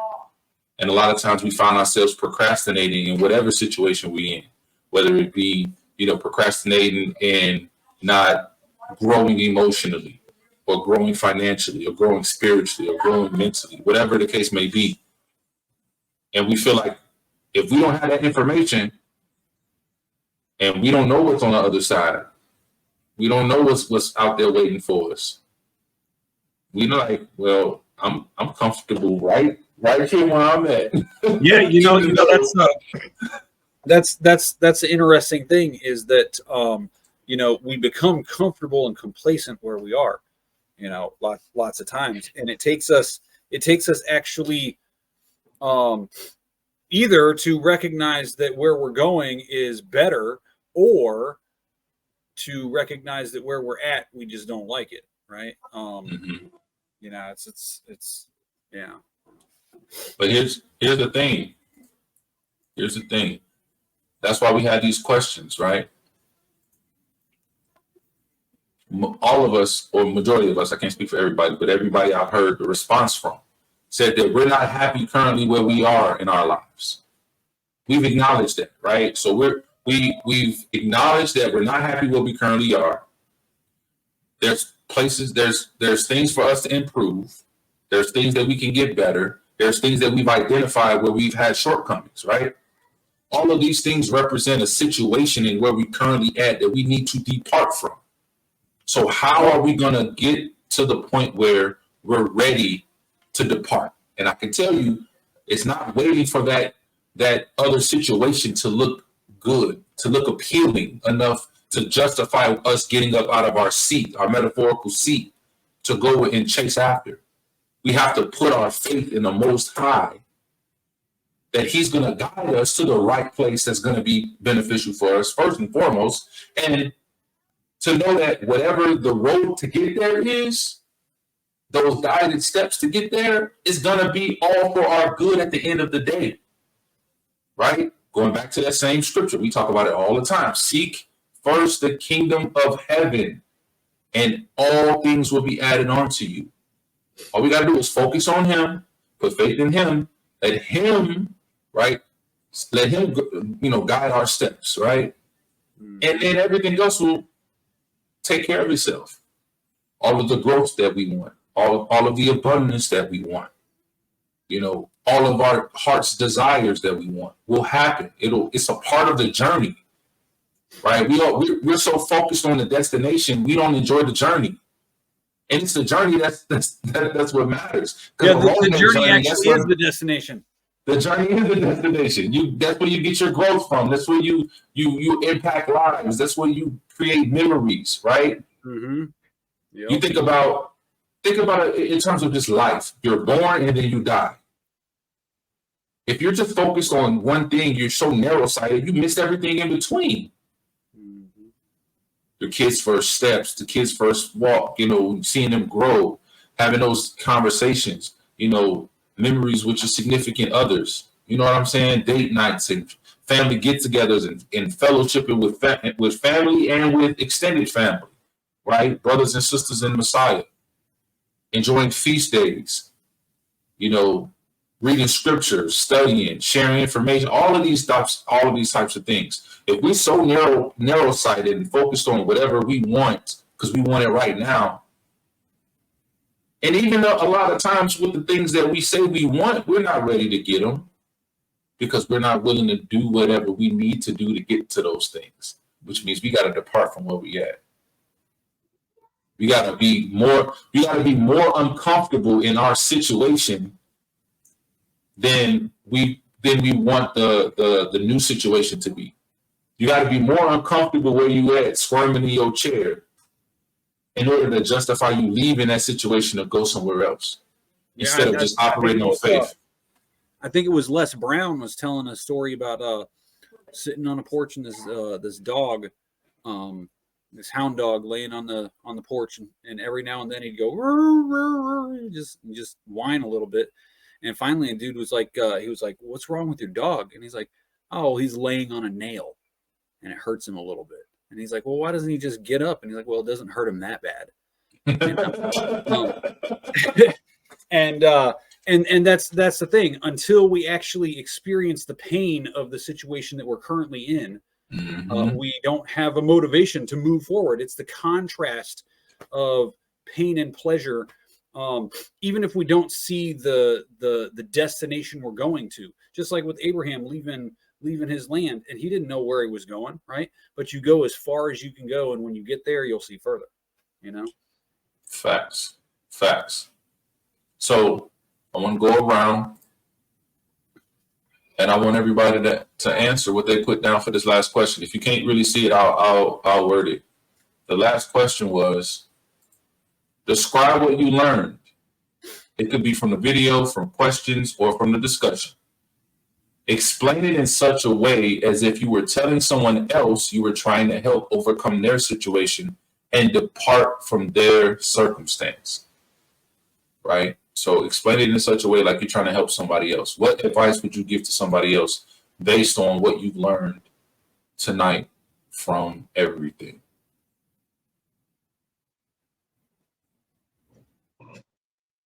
I would say just go ahead. Oh, sorry. No, go ahead. You go first.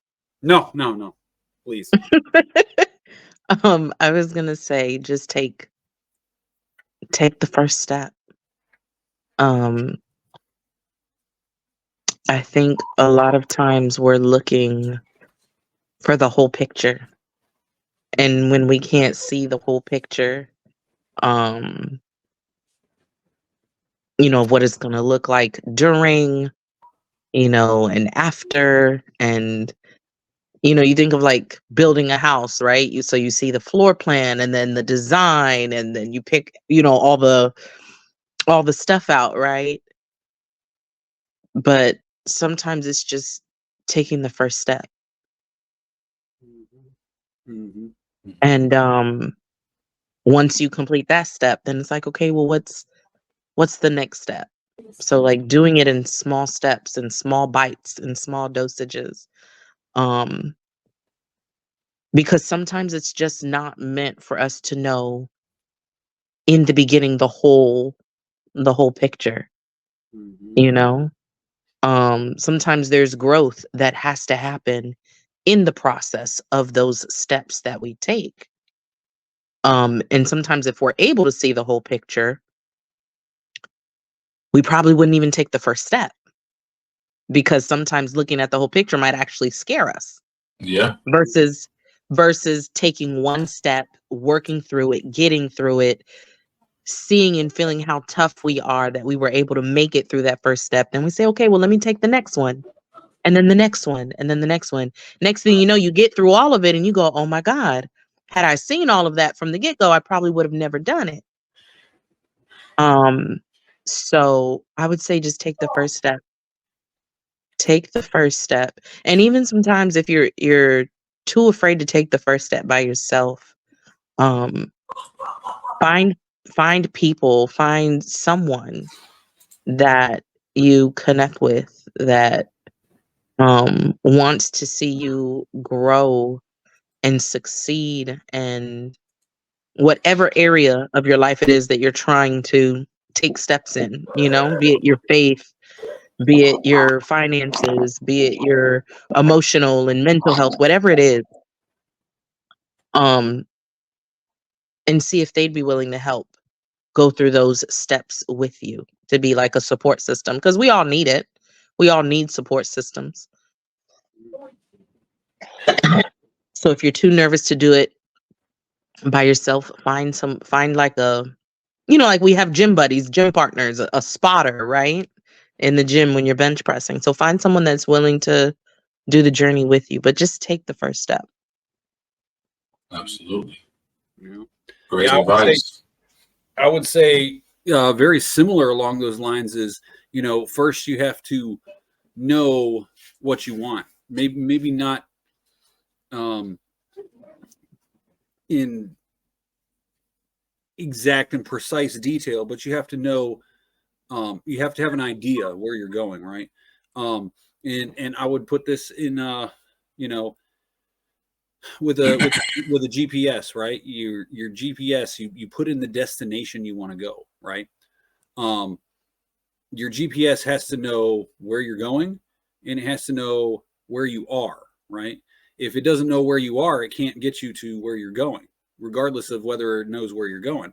But you don't have to know every turn. You don't have to know the whole route. All you have to know is the next turn coming up, right? So along those lines, take the first step. First, establish where you are, and I think we did that tonight. I think that this questionnaire helped people establish where they're at and where they want to go. You know what I'm saying? And by doing that, it allows you to start on the path, and you don't necessarily have to know the exact route you're going to take. And you may not even take the most direct route. You might miss a turn and have to get rerouted. But as long as you continue in the right direction, you'll eventually get to the destination there. Mm-hmm. Absolutely. Con. I would say, if I was talking to a person, first off, I would just be like, faith. One, you gotta have that faith. That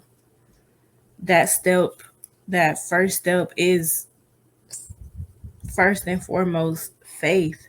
If you don't have faith, you're never gonna take that step. Like, if you don't have a relationship with the Most High, that step is gonna be hard to take. So faith in your relationship with the Most High. And then right after, I would just be like, know what you're struggling in, take accountability in what you're struggling in, and be open to be teachable, be open to learn, be open to take constructive criticism, or just be open to learn more. Like, be a sponge to learn about the Most High. And then again, like the Y team was saying, like discernment. Just I've learned that discernment, and questioning the spirits, questioning some of the things that certain people say, watching what they say, watch closely. Because there's a lot of opinions out there that people would try to, because they know that you're in a certain faith, they would try to manipulate it to kind of being in your faith or your belief, and it's just like I know what you're doing. So definitely discernment, take accountability, and be teachable, and knowing, yeah. Absolutely.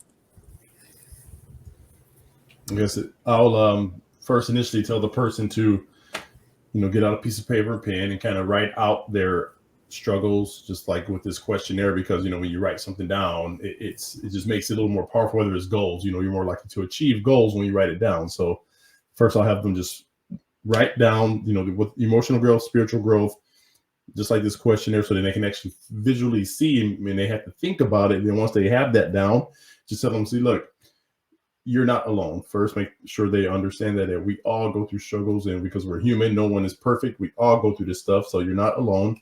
You have a support group here, and then just give them advice to just get entrusted the Most High, and just, ask him what you should do as far as how you should conquer each one of these areas of growth. As far as, is it reading more? Is it fasting? Just go to him and learn to listen to his voice, so then he can guide you on to how to structure this together, so you can actually become who you were meant to be, who he designed you for, his blueprint for your life. So that's pretty much the advice I would give. Mm-hmm. Absolutely. Blueprint for your life, and writing down those goals, writing down the things that you struggle with, that makes it real, right? Because if you never write it down, you never acknowledge it. You can just ignore it, right? Throw it in the back of your mind, put it in that closet with all the rest of your skeletons. But when you write it down, that's that I'm acknowledging this. This is something that I need to deal with, right? I've manifested it from my life and my experience to the paper. And now that it's on the paper, it's real. It's really real. Now I can address that. So yes, absolutely. Anybody else? Sister Andy, Sister Kari. Anybody? Oh, Faith over here. Anybody over there? My I'm gonna phone start died y'all team. in the midst. My phone died in the midst, so I kind of missed some of it. What was the question? What are we speaking on? So it's the last question, and the last question says, describe what you learned. It could be from the video, or from the questions on this questionnaire, or from the discussion that, the dialogue that we had here on Shabbat Talk. Explain it in such a way as if you were telling someone else you were trying to help overcome their situation and depart from their circumstance. So what advice would you give someone that are dealing with something based on like the information that you got tonight? Well, the advice I would give, sometimes you just have to take it one step at a time, because I feel a lot of the reason when people go through things, they get overwhelmed because they're trying to deal with too much at one time, and they're not realizing that God is not overwhelming us. He's just trying to show us different things and from different perspectives. And if we keep our faith and just allow him to control the whole situation, or each situation, it'll get easier. It will get better. It's not to stress us out. And I know it's just human for us to be that way, but that's not how it's meant to be. It's just we get so caught up in the real world that we tend to forget that he's there for us. He's gone. He's always here. It's not in his nature for us to get overwhelmed. Is once you speak it to him, let it go. Allow him to take control, and everything will fall into place piece by piece. You don't have to dwell on it or try to focus on it or even try to fix it yourself, because that's when things go wrong. Absolutely. Let go and depart. Depart from that situation. Absolutely. It's like it says in I think it's 2 Peter. It says cast your anxieties on him because he cares for you, you know. And that's something that we always need to remember that we can do.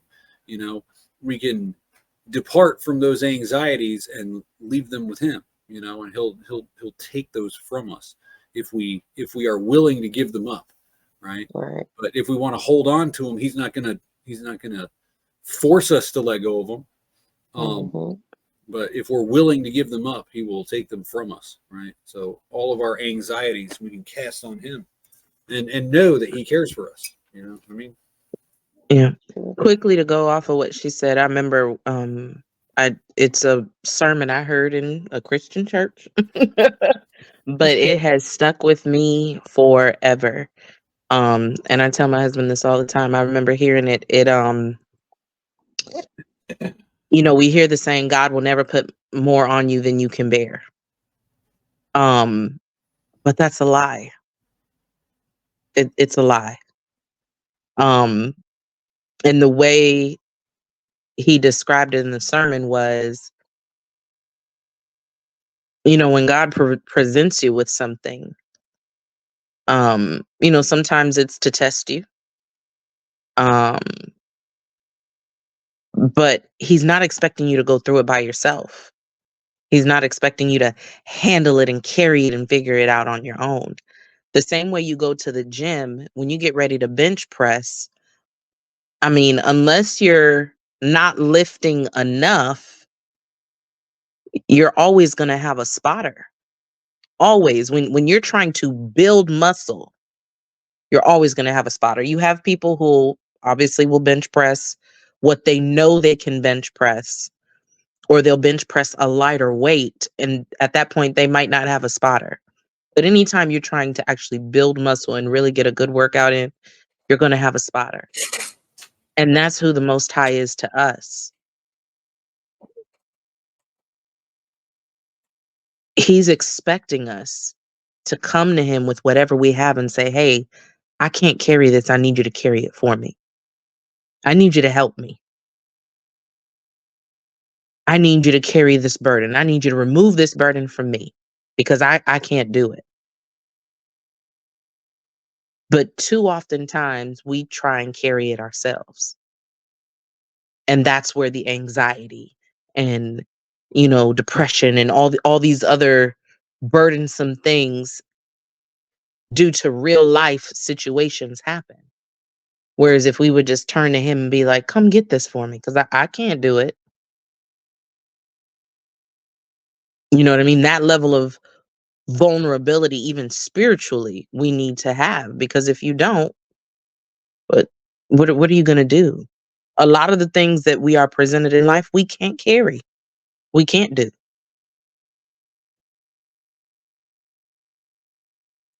So. Great point. Definitely a great point. Anybody else for our share? Huh? Okay. So So just like I didn't mean to cut you off, sorry. But just like in the video when he was talking about you have to get up out of the chair and take a step forward, that probably would be what I would say to someone also. Because I feel like you remember in the Bible it says for when the children of Yashrael, when they're leaving from Egypt, and well, the word says God, I just my thought just went up my head. That the children, that the people will perish for lack of knowledge. So not for lack of knowledge, but for lack of taking a step forward, you know, like having faith to step forward, that the person will just die right there in their situation, because without growth, without positive growth, keep moving forward, then I feel like we're stuck and you're like, you just die there. So I think it's important to take a step, to always keep learning, always keep moving. It's the same thing wherever we're stuck in a situation. It's important that we try to find a way out and to take a step, just like you said, forward to get out of that situation. Because if we stay there, we're literally going to just die there, because there's no growth, no nothing, and you just stunted, no growth, no nothing. So take a step forward and just go out on faith, one step at a time, just like everybody said, just like what was said earlier. It's about faith in the Most High, and just to know that if you take a step forward, he will take you the rest of the way. But you have to Mm-hmm. make that effort to take that step forward, and he will just guide you. Just have faith in him. But you cannot sit in your current situation, because you'll probably just die there. As I said, you have to grow in life, because Yeah. if you don't grow, then you're dead. It's literally, it's like not physically, but mentally, emotionally, you're dead then if you're not growing or going forward. Absolutely. You know, I wholeheartedly agree. That was a bar right there. If you don't grow, you're dead. mm-hmm. If you don't grow, you're dead. Don't be stagnant. Don't be complacent. Don't be comfortable. Always seek more. Always seek better. Right? Always seek to improve. Like Professor S said today, one of his goals is to always get better. You don't got to make huge strides each and every day. You just, be a little bit better the next day than you were the day before. Right? My last one was do not wait until you have all of the information on what to do next or where to go next. Operate on faith and let the Most High guide your steps, because once you make the decision to depart from where you are, you can step into that blessing that has been waiting for you the whole time, and watch how your life dramatically changes for the better, right? Because we think about the outcome that we want, and we think of all these different scenarios to get that outcome, when the outcome is right in front of our face, and he just wants us to reach out and grasp it. But for whatever reason, whether we procrastinate, whether we're scared, we don't have the faith, whether we're in such a bad situation, or what we consider a bad situation, that we just shut down and don't want to move, right? Or we're unwilling to grow, like Sister Andy just stated, right? Or regardless of the situation, we don't move forward, we don't progress, we don't depart our situation. And like Todd Tribbett said in the video with the lepers, it wasn't that they was going to be healed when they got to the priest. It said as they went, that's when the miracle happened, right? So it was the miracle happened, the blessing came and was activated in the action of moving forward. And sometimes that's all we got to do. All we got to do. So I encourage each and every one of you guys to depart from whatever the current situation is in your life, whether it be something you're dealing with personally, emotionally, spiritually, financially, physically. I encourage you to seek the Most High, operate in faith. If you don't have the faith, then have faith in the fact that you'll get faith. You know what I'm saying? If you ain't got the muscles in your mind and you're looking in the mirror, well, imagine yourself with muscles and operate as if you got the muscles. Don't let other people discourage you. Don't worry about what other people think of you or what they say about you, right? It's always about you and him, right? You and him together. That's it. Well, it's I was reading in a book earlier this week that was saying that action breeds confidence, and inaction causes you to lose confidence, right? And we know from previous Shabbat talks that faith is an action, right?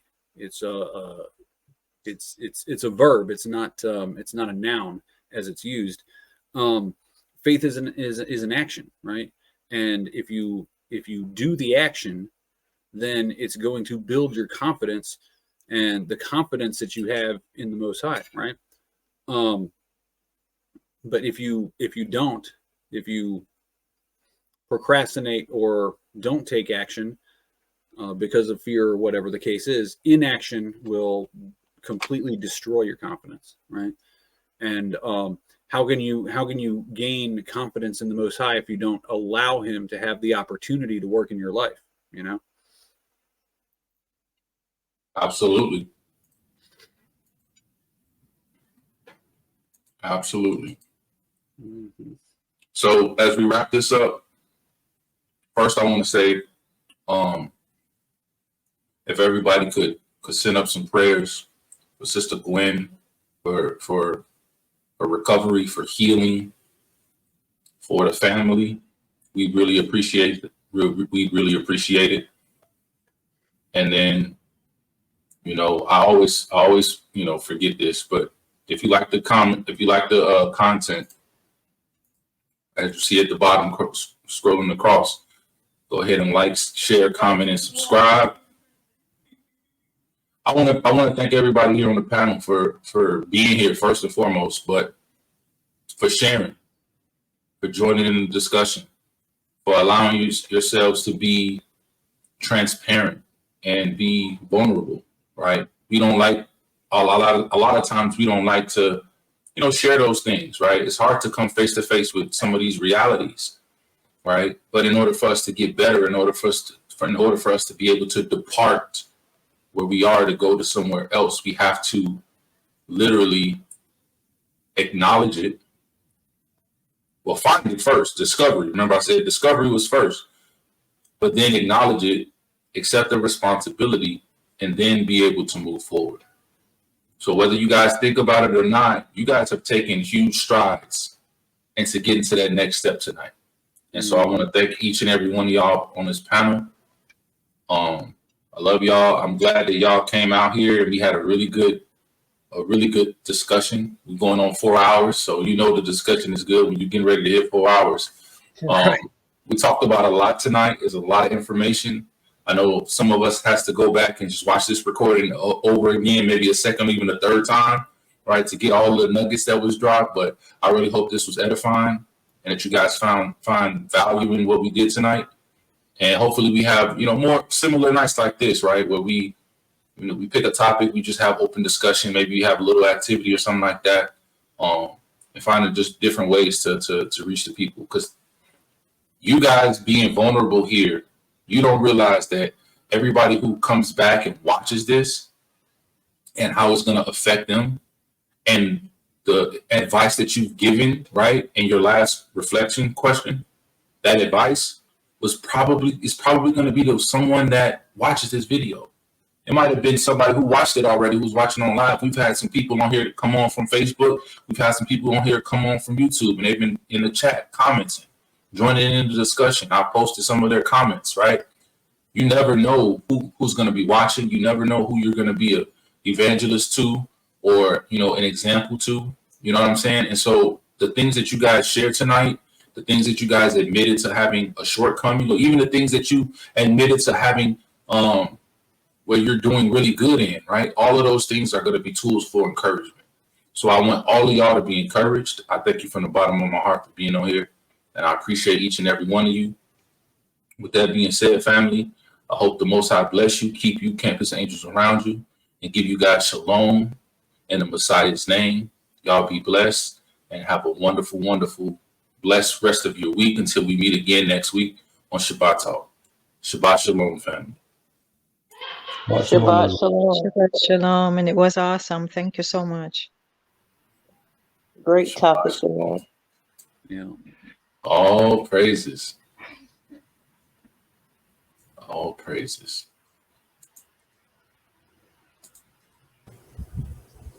Praises. Whew. It's so cold on this mountain. Told Abba. Solemn prophet. Everything looks so small from up here. Please crank responsibly.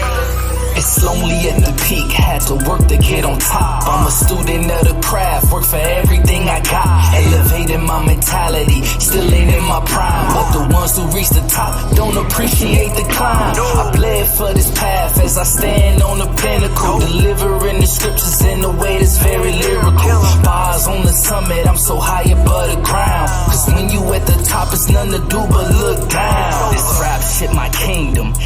I'm a monument. Saying I'm the best, it's almost not a compliment.